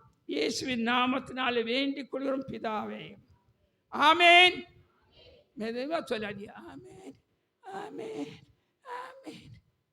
ஐயா அப்படி சொல்லணும், ஆமேன் சொல்லுங்களே சத்தமா. நீங்கள் பட்டணத்தில் ஒருவரும் வாய் திறக்க மாட்டான். பட்டணத்தில் ஒரு பேர் எடுத்தது ஆமேன்னு சொல்லுங்க, அல்லையில சொல்லுங்க. நாளைக்கு ஐயா இந்த அல்லையிலையும் ஆமேன்னு சொல்கிற செய்தியாளர் தயவு பண்ணி கும்பிடுறோம், 2 கும்பிடுறோம் கூப்பிடாதீம்பா. அந்த கிராமத்தில் ஒருவரும் சொல்ல மாட்டோம். கிராமத்தில் அந்த மாதிரி ஆட்கள் தான் வேணும்னு சொல்கிறாங்க. கிராமத்தில் உள்ள எல்லா மக்களும் ஆமேன்னா ஆமேன் நல்லா சத்தமாக சொல்கிறா. அல்லையா சொன்னாலும் சத்தமாக. நீங்கள் அப்படி சத்தமாக சொல்லி பழகுங்க. ஆண்டவர் உங்களுக்கு நல்ல வாய் கொடுத்துக்கார், நல்ல தோட்டை கொடுத்துக்கார். செழிப்பை தரும் கர்த்தர். இன்றைக்கு நான் கொடுக்கும் தலைப்பு செழிப்பை கொடுக்கும் கர்த்தர். 729 பக்கம், 729 பக்கம், 7:2:9. சங்கீதம் 92:12. எல்லாரும் சேர்ந்து வாசிக்க போகிறோம். சங்கீதம் 92:12 எல்லாரும் எடுத்தீங்கன்னா நான் வாசிக்க ரெடியாக இருக்கேன். பைபிளை கொண்டு வந்தா அது பாரு. பையங்கள்லாம் எடுக்க மாட்டேக்கா, தெரிய மாட்டேக்கு. சும்மா பைபிள் வச்சுக்க, திறந்து பார்க்க தெரியல. வாசிப்போம். நீதிமான் பனை போல் செழித்து லீபினுள்ள கேர்மம் போல. ஏன் இங்கே சொன்னா சங்கீதக்காரன் நீதிமான் பனை போல் செழித்து? நல்ல யோசித்து பாருங்க. நம்முடைய ஏரியாவில் தான் பனைமரம் பார்க்க முடியும். நான் ஜூன் மாதம் ஒரிசா மாநிலத்தில் மலை பிரதேசம், பெரிய மலை பிரதேசம், 4000 அடிக்கு மேலே உள்ள பிரதேசத்தில் ஆலயங்கள், என் மகன் 16 ஆலயங்கள் அங்கே கட்டுவதற்காக கடந்து சென்றான். 6 ஆலயம் கட்டி முடிந்தது. 10 ஆலயங்கள் கட்டி கொண்டிருக்கிறாள். மலை, பெரிய மலை, பயங்கரமான மலை. அங்கே பூரா மலைவாசிகள், காட்டுவாசிகள் ஒரு காலத்தில் அம்பு எய்து உள்ளே வராதபடிக்கு அம்பு எய்தினாங்க. இன்றைக்கு கூட அந்த கிராமங்களில் ஒரு போலீஸ் கூட அங்கே போக முடியாது. அப்படிப்பட்ட கிராமங்கள். ஜூன் மாதம் அங்கே நான் போய் அந்த மக்களை எல்லாம் சந்திக்கிறதுக்கு ஏற்பாடு செய்யப்பட்டது. அங்கே ஒரு வாரம் தங்கி அந்த மக்கள் மத்தியிலே மத்தியான சாப்பாடு அவர்கள் மத்தியிலே தான் சாப்பிட்டேன். இப்படியாக அந்த கிராமத்தில் அங்கே ஊழியம் பார்க்கும்போது அங்கே எந்த பனைமரம் பார்க்கல, எந்த பனமும் பார்க்கல. இங்கே தான் பனைமரம் பார்க்கலாம். எந்த புயல் வந்தாலும் பனை ஒரு நாள் கீழே விழுந்ததாக சரித்திரம் இல்லை. இருக்கா? எந்த புயல் வந்து பனை விழுந்தது சரித்திரம் இருக்கா? கிடையாது. தென்னை மரம் விழுகிறோம், அப்படி ஆடி ஆடி கடைசி விழுந்துடும். புளி மரம் விழுந்துடுது. எல்லா மரமும் எந்த மரம்னாலும் விழுந்துடுது. இந்த பனை விட, பனை தவிர. பனை உறுதியான ஒரு மரம், பயங்கரமான உறுதியான ஒரு மரம். ஏதோ மின்னல் இடி வந்தால் ஒரு சில பனை வந்து மொட்டையாக போயிடுது, அவ்வளோதான். ஆனால் கீழே விழலை. அவ்வளவு உறுதியான ஒரு பனை. அதனால தான் நீதிமான் அந்த பனை போல செழிப்பாக இருப்பான்னு சொல்லி தாவீது சொல்ற. அருமையான கிறிஸ்துவ சமுதாயத்தில் இருக்கிற நாம், ஆண்டவர் நம்மளை பனை போல செழிப்பாக வைக்கும்படியாக அவர் விரும்புகிறார். லீபனோனில் உள்ள கேதுர் மரம் போல வளருவான். கேதுர் மரம் முக்கியமான மரம். ஒரு 10 மரம் இஸ்ரவேலுக்கு முக்கியமான ஒரு மரங்கள். அந்த மரங்கள் வச்சு பல விதமான வேலைப்பாடுகள் செய்யப்பட்டது. ஆலயங்கள் கட்டப்பட்டது. இப்படியாக பல காரியங்கள் செய்யப்படுவதற்கு மரங்கள் ஆண்டவர் கொடுத்தார். வறண்ட பூமி, பூமி வறண்ட கிடக்கு. மழை பெஞ்சு ஒரு 10 மாதம் ஆகுது. திடீர்னு மழை பெஞ்சோடனே அந்த பூமி எவ்வளவோ சந்தோஷப்படும். அப்பா இவ்வளோ நாள் கழிச்சையாவது மழை வந்ததுன்னு சொல்லி அங்கே அந்த பூமி மிகுந்த மகிழ்ச்சி அடையும். அதே போல தான் மழை பெய்யவும் புல் அப்படி பச்சை பசேருங்க. நீங்கள் எவ்வளோதான் செடிக்கு தண்ணி ஊற்றினாலும் சரிதான், வெடியே தண்ணி ஊற்றினாலும் சரிதான், அந்த பச்சை கலர் கிடைக்காது. மழை பெஞ்சு பாருங்கள், மறுநாளே பார்த்தோன்னா அந்த செடியுடைய இலையெல்லாம் அந்த கலரு வித்தியாசமான கலராக இருக்கும். அப்படி ஒரு ஆசீர்வாதத்தை ஆண்டவர் அருமையான பிள்ளைகளுக்காக ஆண்டவர் தாரார். அவர் என்ன சொல்றாருன்னா, வானத்தின் பலகணிகளை திறந்து இடம் கொள்ளாத அளவுக்கு நமக்கு ஆசீர்வாதத்தை தருவார். 1106 பக்கத்திருப்பங்க. 1106 மல்கியா 3ஆம் அதிகாரம் 10ஆம் வசனத்தின் பின்பகுதி யாவர் சேர்ந்து வாசிப்போம். மல்கியா 3:10 பின்பகுதி மட்டும். நான் வாசிங்க. நான் வானத்தின் பலகணிகளை திறந்து இடம் கொள்ளாம போகும் மட்டும் உங்கள் மேல் ஆசீர்வாதத்தை வருஷிக்க மாட்டேனோ என்று அதனால் என்ன சோதித்து பாருங்க. பலகணி, வானத்தில் பலகணி ஒரு அணை இருக்கு. நான் 1960ஆவது ஆண்டில் மணிமுத்தர் அணையில் வேலை பார்த்தேன். அந்த அணைக்கட்டில் தண்ணி நிறைஞ்ச பிறகு அந்த ஷட்டர்லாம் திறக்கணும். இப்போ எல்லாம் எலக்ட்ரிக்கில் வந்துச்சு. அப்போ அப்படி கிடையாது. மாப்பிளஸ் வச்சு தான் அந்த ஷட்டரை தூக்கணும். 50 மாப்பிளஸ் சேர்ந்து தான் அந்த இன்ஜினை அது வட்டத்தை சுத்த முடியும். சுற்றி ரொம்ப 1 மணி நேரம் கழிச்சா தான் ஒரு அரடி தூக்கம். அப்படியாக அந்த ஷட்டர் வழியாக தண்ணி பாய்ந்து போகும். அதே மாதிரி வானத்தில் பயங்கரமான ஆசீர்வாதத்தை ஆண்டவர் வச்சுருக்காரு. பலகனை திறக்கும் போது இடமே கொள்ள முடியாது. உங்கள் வீட்டில் கொட்டினாலும் உங்களுக்கு இடம் காணாது. ஆசீர்வாதம் உங்கள் வீட்டில் கொட்டினாலும் உங்கள் வீட்டில் உள்ள ஆசீர்வாதம் இடம் கொள்ள முடியாத அளவுக்கு இந்த ஆசீர்வாதத்தை தருவார். செழிப்பான ஆசீர்வாதத்தை ஆண்டவர் சார். இந்த அருமையான கிறிஸ்தவ மக்களே, நாம் அநேக கிராமங்களில் போகிறதுனால அநேக கிராம மக்களை நான் சந்திச்சிருக்கேன். வாழ்க்கையில் ஆண்டவர் ஆசீர்வாதத்தை தர்றதுக்காக நம்முடைய தேவன் ஒரு பெரிய ஐஸ்வர்யமான ஒரு தேவன். பல இந்து மக்களோடு நான் நெருங்கி பழகியிருக்கேன். பல இந்து குடும்பத்தில் எனக்கு ரொம்ப நண்பர்கள் உண்டு. அவளுடைய தேவன் ஒரு பைசா கொடுக்க முடியாது. உங்களுடைய தேவன் ஒரு நய பைசா கொடுக்க முடியாது. ஆனால் நம்முடைய நாம் வணங்கும் தேவன் பெரிய ஐஸ்வர்யமுள்ள ஒரு தேவன். இப்படிப்பட்ட ஒரு அருமையான இயேசுவை நாம் வழிபடும் போது அவர் நமக்கு ஐஸ்வர்யத்தை கொடுப்பார் என்று சொல்லி நமக்கு வாக்களித்து அந்த ஆசீர்வாதம் பொங்கும்படியாக ஆண்டவர் இங்கே இருக்கிற ஒவ்வொருவருக்கும் ஆண்டவர் கொடுக்கும்படி விரும்புகிறார். ஆனால் 3 காரியம் நாம் செய்ய வேண்டும். அவர் ரெடியாக இருக்கார். வானத்தின் பலகணியை திறப்பதற்கு ரெடியாக இருக்கார். வாங்குவதற்கு நாம் ரெடியாக இருக்கணும். கொடுக்கறதுக்கு அவர் ரெடி. இப்போ வாங்க நாம் ரெடியா? அதுதான் இப்போ பெரிய கேள்வி.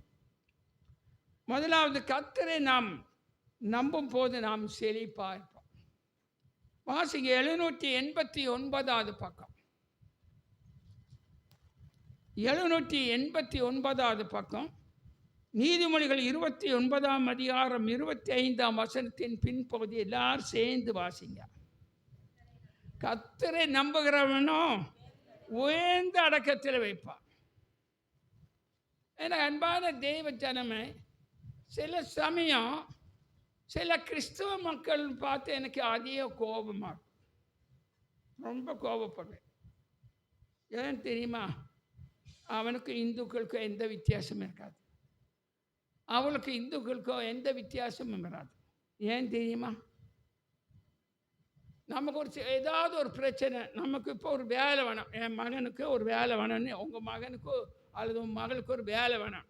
நீங்கள் உடனே என்ன பண்ணுவீங்கன்னா, உங்களுக்கு தெரிஞ்சோ ஒரு நல்ல முக்கியஸ்தரை நீங்கள் தேடுவீங்க, பிரபலமான ஒரு மனிதரை தேடுவீங்க, உங்களுக்கு தெரிஞ்ச எம்பியாவது எம்எல்ஏயாவது, சமுதாயத்தில் மதிப்பு மிக்க ஒரு நபரை தேடி நீங்கள் போகிறீங்க. இது சர்வசாதாரணமாக எல்லா கிறிஸ்தவ மக்கள் மத்தியிலையும் இருக்குது, இந்து மக்கள் மத்தியிலையும் இருக்குது.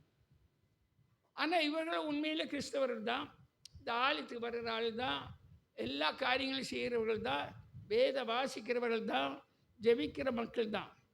ஆனால் இவன் யாரை நம்பி போகிறான்னு? இந்த மனுஷனை நம்பி போகிறான்.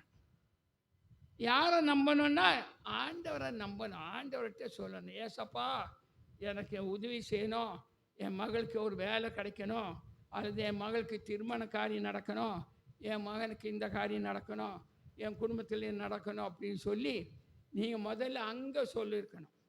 அதுக்கப்புறம் நீங்கள் முயற்சி செய்தால் ஆண்டவர் அதுக்கான காரியங்களை பக்குவமாக செய்வார். ஆனால் நம்ம அப்படி செய்யலைனால நமக்கு ஆண்டவர் ஒரு பேர் வச்சுருக்கார். யாருக்கு தெரியுமா? இப்போ நான் சொன்ன மாதிரி வேத வாசிக்கிற மக்கள், ஒழுங்காக ஆலயத்துக்கு வர்ற மக்கள், ஒழுங்காக எல்லா காரியங்களும் செய்கிற மக்கள், நமக்கு அவசரத்துக்கு உதவி செய்யறதுக்காக நம்ம நாடி தேடி போகிறோம். பார்த்தீங்களா?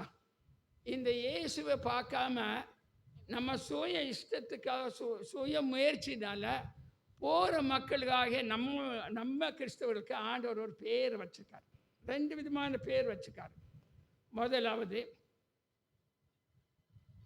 896வது பக்கத்திருப்புங்க, 896வது பக்கத்திருப்புங்க. எரேமியா 17ஆம் அதிகாரம் 5ஆம் வசனத்தை எல்லாரும் சேர்ந்து வாசிக்கணும்.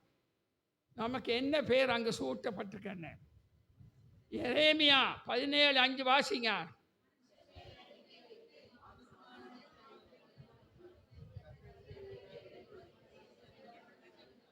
வெயிட், என்ன வாசித்தீங்க? சாபிக்கப்பட்டவன்.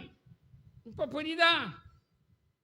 மாம்சத்து மேலே நம்பிக்கை வச்சு, உங்களுடைய சுய முயற்சியில் நம்பிக்கை வச்சு, இன்னார் தெரியும், அவனை தெரியும், இவனை தெரியும்னு சொல்லி போய் அலைஞ்சி இல்லை, ஒன்று காரியம் சித்திப்படலில்ல, அதனால் நீங்கள் சபிக்கப்பட்டார்கள்.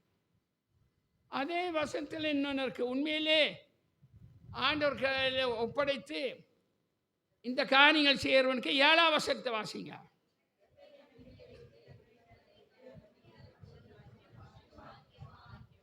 பாக்கியவான், கொடுத்து வச்சவன் அவனுக்கு போகணுன்னு எல்லா காரியங்களும் ரெடி ஆயிரும், எல்லா காரியங்களும் ரெடி ஆயிரும். என் வாழ்க்கையில் அப்படி தான் ஆயிடுச்சு. சபிக்கப்பட்டவன் தான் இருந்த கொஞ்ச நாளா. இப்போ இல்லை, துறைமுகத்தில் வேலை பார்க்கும் போது ஒரு பிராமண என்ஜினியர் இருந்தார். அவருக்கு கிறிஸ்தவர்களே பிடிக்காது, கிறிஸ்தவர்கள் பார்த்தாலே பிடிக்காது. அதில் என்ன ரொம்ப பிடிக்காது. ஏன் தெரியுமா? அநேக கிறிஸ்தவர்கள் ஞாயிற்றுக்கிழமை டியூட்டி போட்டு ஓடி போயிடுவாங்க. ஓட்டி கிடைக்கணுன்ட்டு ஓடிடுவாங்க. நான் ஓட்டி அது கீர்த்தி அது ஒன்றும் கொடுக்காத, ஒரு பைசா நான் வாங்க மாட்டேன். ஞாயிற்றுக்கிழமை அது ஆண்டவருடைய நாள். அன்றைக்கி நான் வேலை எந்த அவசரப்பட்டாலும் சரி, நான் தலை கீழே போனாலும் சரி, உலமே தலைகீழே போனாலும் சரி வரமாட்டேன். அதனால் என்னை பிடிக்காது அவருக்கு. அதில் எனக்கு ப்ரொமோஷன் 5 வருஷம் நிப்பாட்டினார். அப்ளிகேஷன் போட்டு எல்லாத்தையும் திருப்பிக்கிட்டே இருந்தார். இந்த இதே மாதிரி ஒரு ஆலயத்தில் போய் தான் ஆண்டவர்கிட்ட ஜெபம் பண்ணேன்.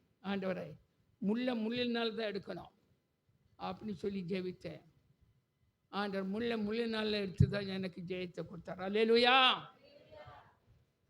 ஆண்டவரை நம்பி நம்ம இருக்கும் போது நாம் பாக்கியவான்களாயிருப்போம். ஆண்டவரை நம்பாமல் நாம் போகும்போது நாம் சபிக்கப்பட்டவர்களாக இருப்போம். எனக்கு அன்பான தெய்வ ஜனமே, ஆயல்தான் 1ஆம் கிளாஸ் கூட படிக்காத தாவீது, ஆனால் ஈனா ஒன்றும் தெரியாத அந்த தாவீது, ஆடு மேய்க்கிறவனுக்கு படிக்க தேவையில்லை, எழுத வேண்டிய வேலை இல்லை, பேசினா மாற்ற போதும், வாசிக்க வேண்டிய வேலையும் கிடையாது. அப்படிப்பட்ட தாவீது, ஆட்டுக்கு பின்னால் போன அந்த தாவீது தான் ஆண்டவர் சிம்மாசனத்து மேலே உயர்த்தினார். சிம்மாசனத்தின் மேல் உயர்த்தி அவனை வாழ்க்கையிலே அவனை 40 ஆண்டுகள் அவன் ஆட்சி செய்யும்படியாக தேவன் கிருபை செய்தார். படிக்கலை.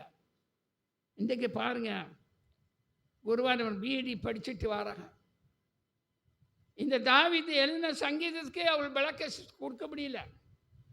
அந்த பிஎடியே படிக்காத அந்த தாவீது எவ்வளோ அழகான வசனங்கள்லாம் எழுதுகிறான், உண்மையான வசனங்கள்லாம் எழுதினான். எப்படி ஆண்டவர் அவன் நம்பி தன்னுடைய வாழ்க்கை செய்தான். ஒரு கட்டத்தில் தன்னுடைய பெற்றோர், தாய் தாப்பன், 7 சகோதரர்கள் அவனை கைவிட்டார், நண்பர்களை கைவிட்டார்கள், எல்லாரும் கைவிட்டார்கள். ஆண்டவர் அவனை கைவிடலை. அப்பவும் ஆண்டவர் அவன் நம்பினான் என்று சொல்லி அவன் தன்னுடைய வாழ்க்கையில் ஒரு சாட்சி சொல்லியிருக்கிறான்.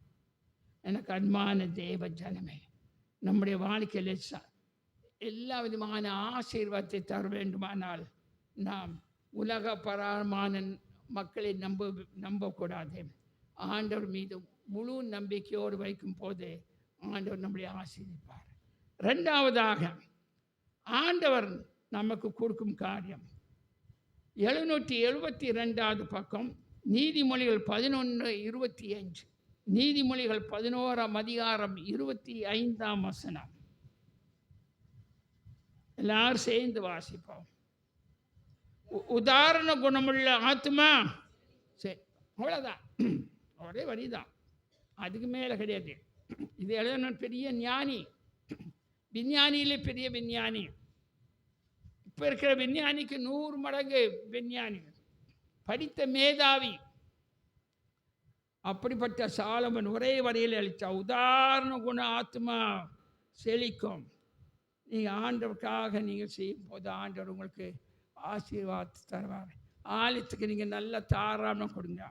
இறக்கிற கிணறு தான் ஊறும்.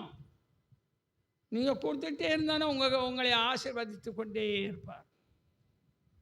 இந்த ஆலயத்துக்கு நீங்கள் கொடுத்துட்டே இருங்க, உங்கள் குடும்பமே ஆசீர்வதித்த குடும்பமாக ஆண்டவர் தருவார். எவன் தண்ணீர் பாய்ச்சிறான் அவனுக்கு தண்ணீர் பாய்ச்சப்படும். நீ கொடுத்துட்டே இருப்பது உனக்கு ஆண்டவர் ஆசீர்வாதத்தை செழிப்பாக கொடுப்பார். உனக்கு நன்மை செய்ய திராணி இருக்கும் போதே அதை நீ செய்ய வேண்டும். 793வது பக்கம், 793 பிரசங்கி 3:12 வாசிங்க.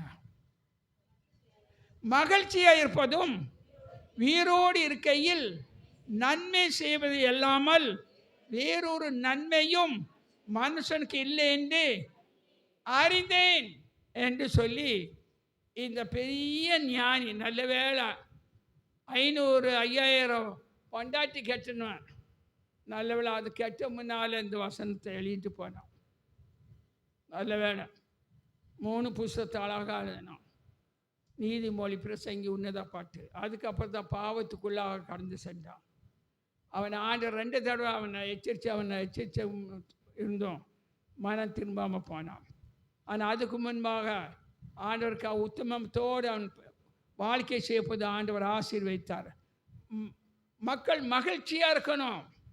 வீரோடு இருக்கும் போது தான் நம்ம என்ன செய்ய முடியும் சொல்லுங்களேன்? வீரோடு இருக்கும் போது தான் நன்மை செய்யணும். என் வாழ்க்கையில் நான் நன்மை செய்துக்கிட்டே தான் இருக்கேன். கிராம மக்களுக்கு அநேக இடங்களில் நன்மை செய்து கொண்டு தான் வரும். ஆகியால் ஆண்டவர் மகிழ்ச்சி தருகிறார் என் வாழ்க்கையில். அதுதான் நமக்கு முக்கியமான ஒரு காரியம். நீதிமொழி 3:27 வாசிங்க. நீதிமொழி 3:27, 765ஆம் பக்கம். நன்மை செய்யும்படி உனக்கு திராணி இருக்கும் போது அது செய்யத்தக்கவர்களுக்கு செய். செய்யத்தக்கவர்களுக்கு நீ செய்யாமல் போகக்கூடாது. நீ அது கண்டிப்பாக செய்யணும். அதுக்கப்புறம் நம்ம சில காரியங்கள் செஞ்சால் என்ன நடக்குங்கிறது இங்கே சங்கீதக்காரன் சொல்கிறான். 742 பக்கம், சங்கீதம் 112 5ஆம் வசனம். இறங்கி கடன் கொடுத்து தன் காரியங்களை நியாயமானபடி நடக்கிற மனுஷன், நீ உண்மையிலே அவனுக்கு கஷ்டப்பட்டான கொஞ்சம் கடன் கொடு, அவன் கொடுக்காட்டால பரவாயில்ல, அது காந்தி கணக்கிலேயே அது போட்டோன்னு சொல்லி அது விட்டுரு. ஆனால் ஆண்டவர் நீ ஆசீர்வதிப்பார். அப்படி செய்கிறவன் எப்படி இருக்கான்னு 6ஆம் வசனத்தை வாசிங்க. அவன் என்றென்றைக்கும் அசைக்கப்படாமல் இருப்பான், நீதிமான் நித்திய கீர்த்தி உள்ளவன். நீங்கள் அப்போ நீதிமானாக மாறிடுவீங்க. உங்கள் புகழ் பல வருஷங்களாக அந்த புகழ் உங்களை பற்றி சொல்லப்படும். அடுத்தது ஆண்டவர் என்ன செய்ய போகிறாருன்னு பார்ப்போம். 779 பக்கம், 779 பக்கம், நீதிமொழிகள் 19:17 வாசிங்க. ஏழைக்கு இறங்குறவன் கர்த்தருக்கு கடன் கொடுக்கிறார், அவன் கொடுத்ததெல்லாம் திரும்பி தருவார். நீங்கள் கொடுக்க மாட்டீங்க, கடவுளும் திரும்ப தர மாட்டான். நீங்களும் கொடுக்க மாட்டீங்க, இந்த இயேசுவும் கொடுக்க மாட்டான். அவன் எவ்வளோ கஷ்டப்பட்டு நீதிமொழி எழுதியிருக்கான். ஏழைக்கு இறங்கிறவன் கர்த்தருக்கு நீ கொடுத்தீங்கன்னா அவர் கணக்கு அங்கே போயிடுது கடன். நீங்கள் கொடுத்த ஆண்டவருக்கு கடன் கிடையாது, அந்த ஏழைக்கு கொடுத்தது. ஆனால் அந்த கடன் அவர் வச்சுக்கிட்டாரு. ஆனால் அந்த கடனை திரும்பி உங்களுக்கு கொடுத்துருந்தாரு, வட்டியோடு உங்களுக்கு கடன் தந்திருந்தார். ஆயால் நாம் உதாரணமான குணத்தோடு நாம் ஒருவனுக்கு உதவி செய்யணும். ஆலயத்துக்கு நல்லா கொடுங்க, வெட்டியான இடங்களுக்கு ரூபா கொடுக்காதீங்க. 3ஆவதாக கர்த்தரை வாஞ்சிப்பன் செழிப்பான். கர்த்தரை வாஞ்சிக்கிறவன் செழிப்பான். சங்கீதம் 92:13 வாசிங்க. 729 பக்கம், 729 பக்கம், சங்கீதம் 92:13. கர்த்தருடைய ஆலயத்தில் நாட்டப்பட்டவர்கள் எங்கள் தேவனுடைய பிரார்த்தனைகளில் செலுத்திருப்பார்கள். ஆலயம் தொழுவது சாலமும் நல்லது, ஆலயம் இல்லாத இடத்துல குடியிராத. புதுசாக ஒரு இடத்துக்கு டிரான்ஸ்ஃபர் ஆகி போயிட்டியா, அங்கே குடியிருக்க வேண்டியிருக்கா? முதல்ல கேள்வி, இங்கே ஆலயம் இருக்கா, வேத ஆலயம் இருக்கா, வேத கோயில் இருக்கான்னு முதல்ல பார்த்துட்டு அப்புறம் குடியிருக்கணும். சட்டுப்பட்டுன்னு வேலை கிடச்சுன்னு ஒரு இடத்துல தங்கிட்டு ஆலயம் இல்லாத இடத்துல வருஷக்கணக்காக குடியிடாதீங்க. சீக்கிரமாக அந்த இடத்த காலி பண்ணி ஆலயம் எங்கே இருக்குன்னு அந்த பக்கத்தில் குடியிருக்க முடியுமான்னு பார்க்கணும். ஆகிய ஆலயத்தை நாட்டப்பட்டவர்கள் எங்கள் தேவனுடைய பிரார்த்தனைகளில் செலுத்தியிருப்பார்கள். நீங்கள் இப்போ எங்கே இருக்கீங்க சொல்லுங்களா? ஆலயத்தில் இருக்கீங்க. இப்போ நீங்கள் இருக்கிற ஆலயம், இங்கே இருக்கிற ஆலயத்தில் என்ன நடக்கும் போது என்ன நடந்துகிட்டு இருக்கு தெரியுமா? அது வாசிக்க போகிறோம். சங்கீதம் 11ஆம் சங்கீதம் 4ஆம் வசனத்தை வாசிங்க. சங்கீதம் 11:4.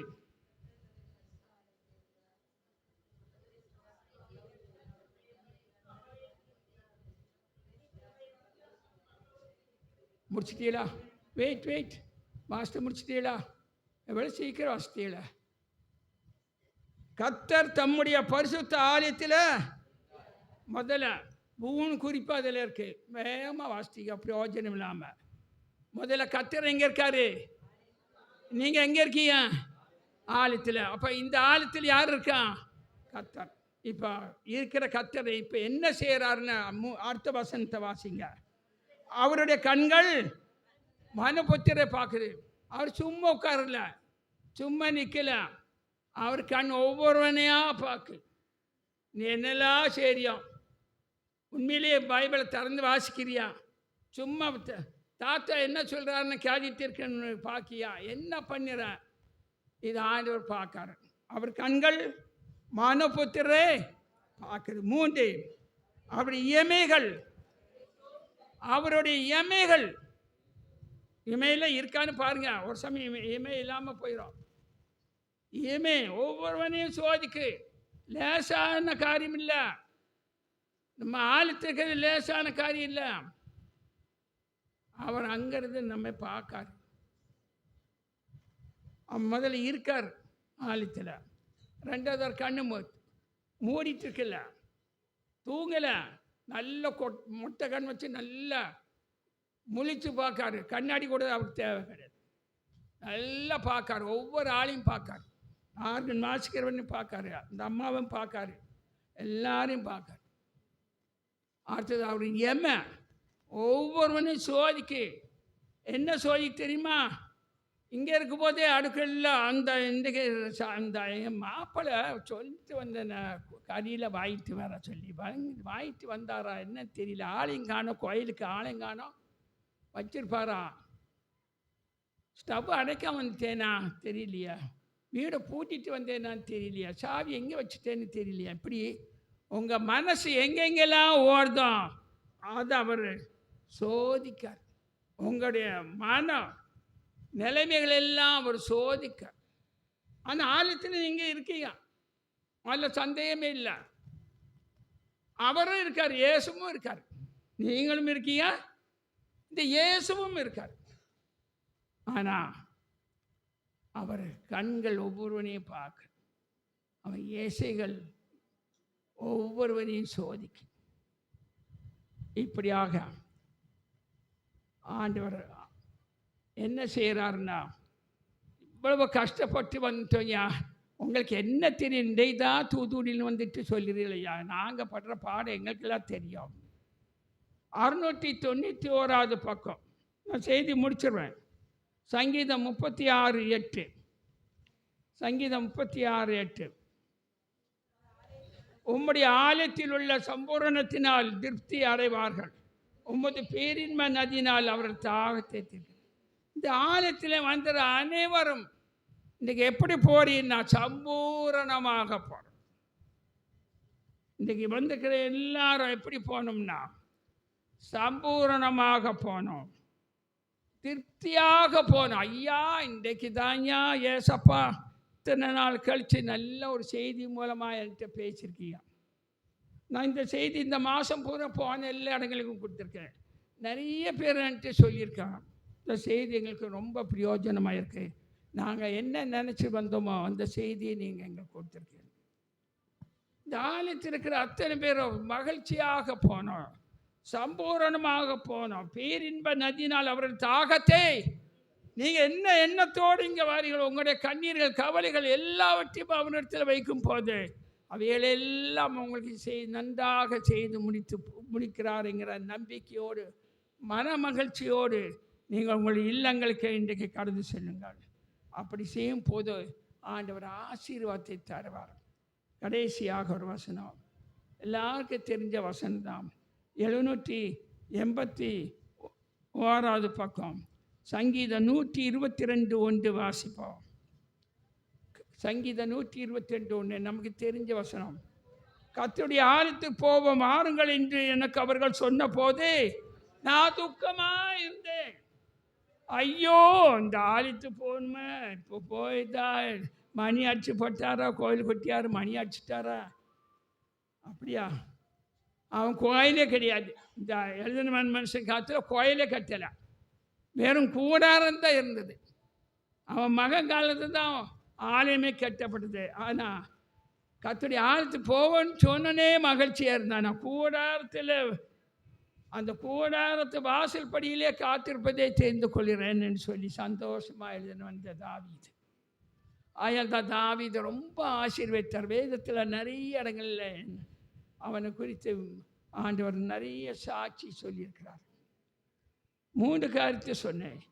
கர்த்தரை நம்புகிறவன் செழிப்பான், உயர்ந்த அடக்கத்தில் வைப்பார். கர்த்தருக்கு கொடுப்பவன் செழிப்பான், அவன் கொடுத்ததை திரும்பி தருவார். இந்த ஆலயத்துக்கு நீங்கள் எவ்வளோ குடிக்க அவ்வளோ உங்களுக்கு திருப்பி தருவார். கர்த்தரை வாஞ்சிப்பான், ஆண்டவருடைய ஆலயத்தை வாஞ்சிக்கிறவன் என்னைக்கு சம்பூரணத்தினால் நிரப்பப்படுவான். தலை வணங்கி பிரார்த்தனை செய்வான். ஸ்தோத்திரம் கர்த்தாவே, துதிக்கிறோம் கர்த்தாவே. இந்த மன மகிழ்ச்சியான இந்த ஞாயிற்றுக்கிழமைக்காக நன்றி செலுத்துகிறேன். செழிப்பை தருகிறவர் நீர் ஒருவர் மாத்திரம்தான் கர்த்தாவே. வாழ்க்கையில் ஒரு மனிதன் செழிப்பாக இருந்து அவன் பாக்கியவானாக அவன் கொடுத்து வைத்தவன் அவனுக்கு எல்லா விதமான ஆசீர்வாதத்தை இருக்கிறது என்று சொன்னபடி ஆண்டவரே, அந்த ஆசீர்வாதத்தை இந்த நாளிலும் இந்த ஆலயத்தில் இருக்கிற ஒவ்வொருவரும் பெற்றுக்கொள்ளும்படியான அந்த செழிப்பை நீர் அருளி செய்யும் கர்த்தாவே.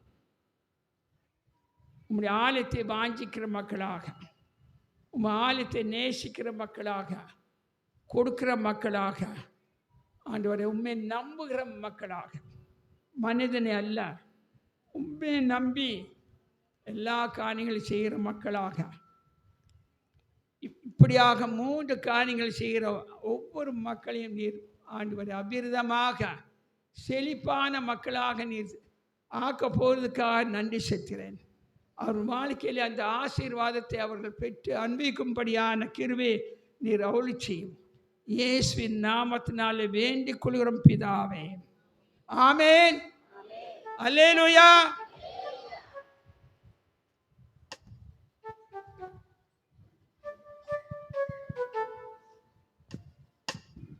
காணிக்கப்படலாம். நாம் யாவரும் எழுந்து 191வது கீதங்களும் கீர்த்தனைகளும் பாடுவோம். கீதங்களும் கீர்த்தனைகள் 191.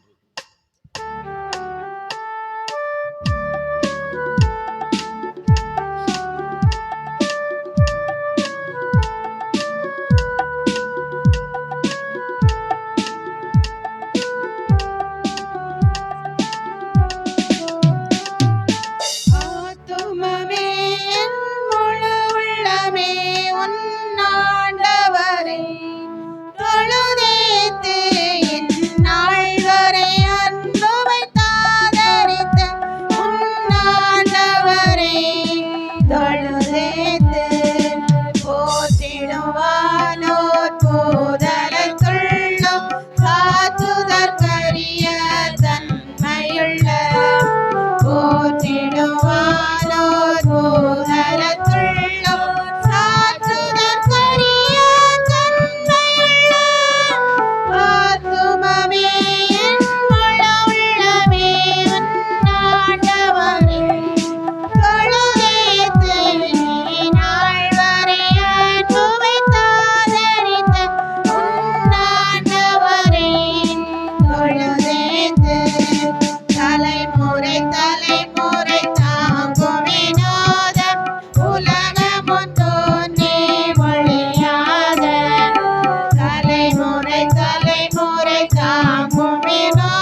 உனக்கிறங்கி உரிமை பாராட்டும் போற்றும் கிருபையினால் முடிசூட்டும்.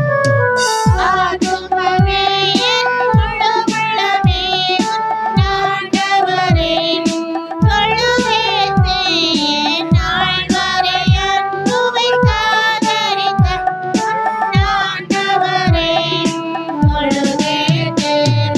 துதி மிகுந்தேற சோதரி தினமே இதயமே உள்ளமே என் மனமே.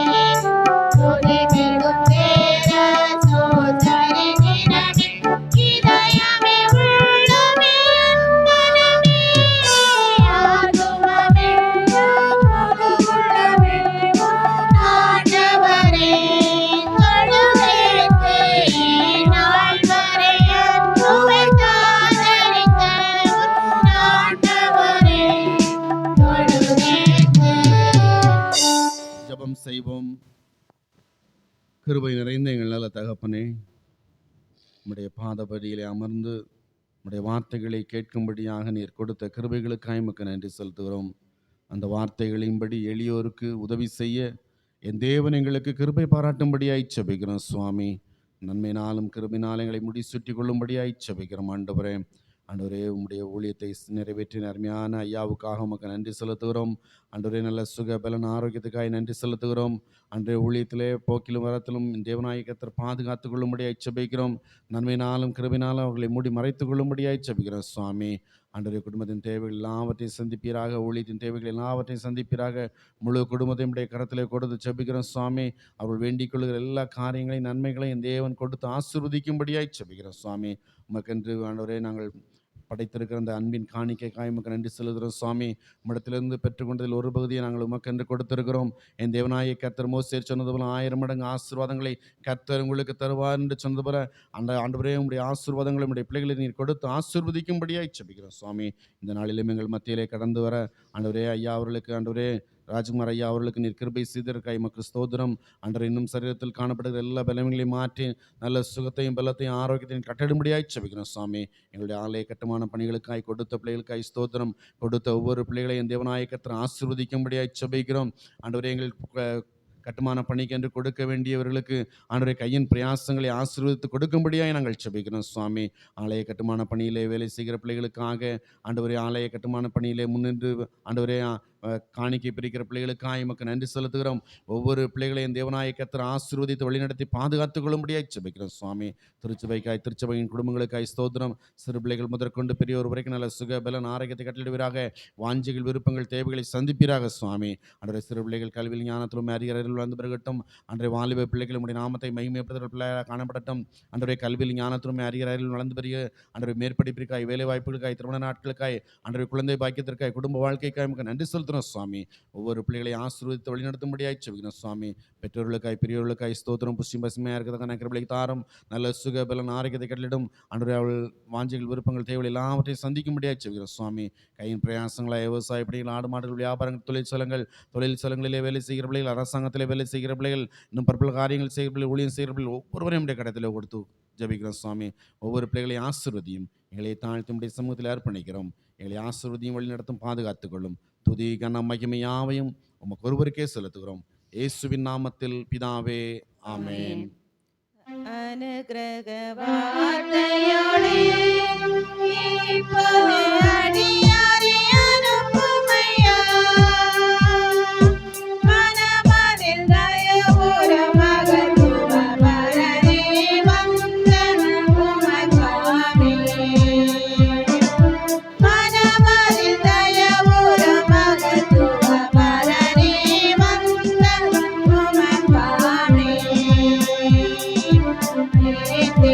திருநாமமதில் கேட்ட நீர்மல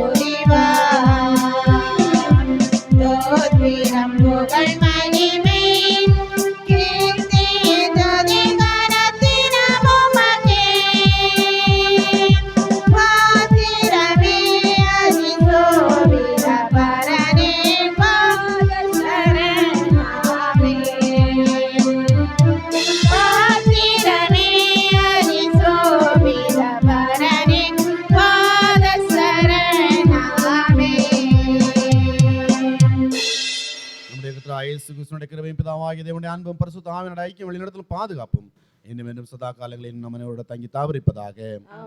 கர்த்தர் உங்களோடு இருப்பாராக.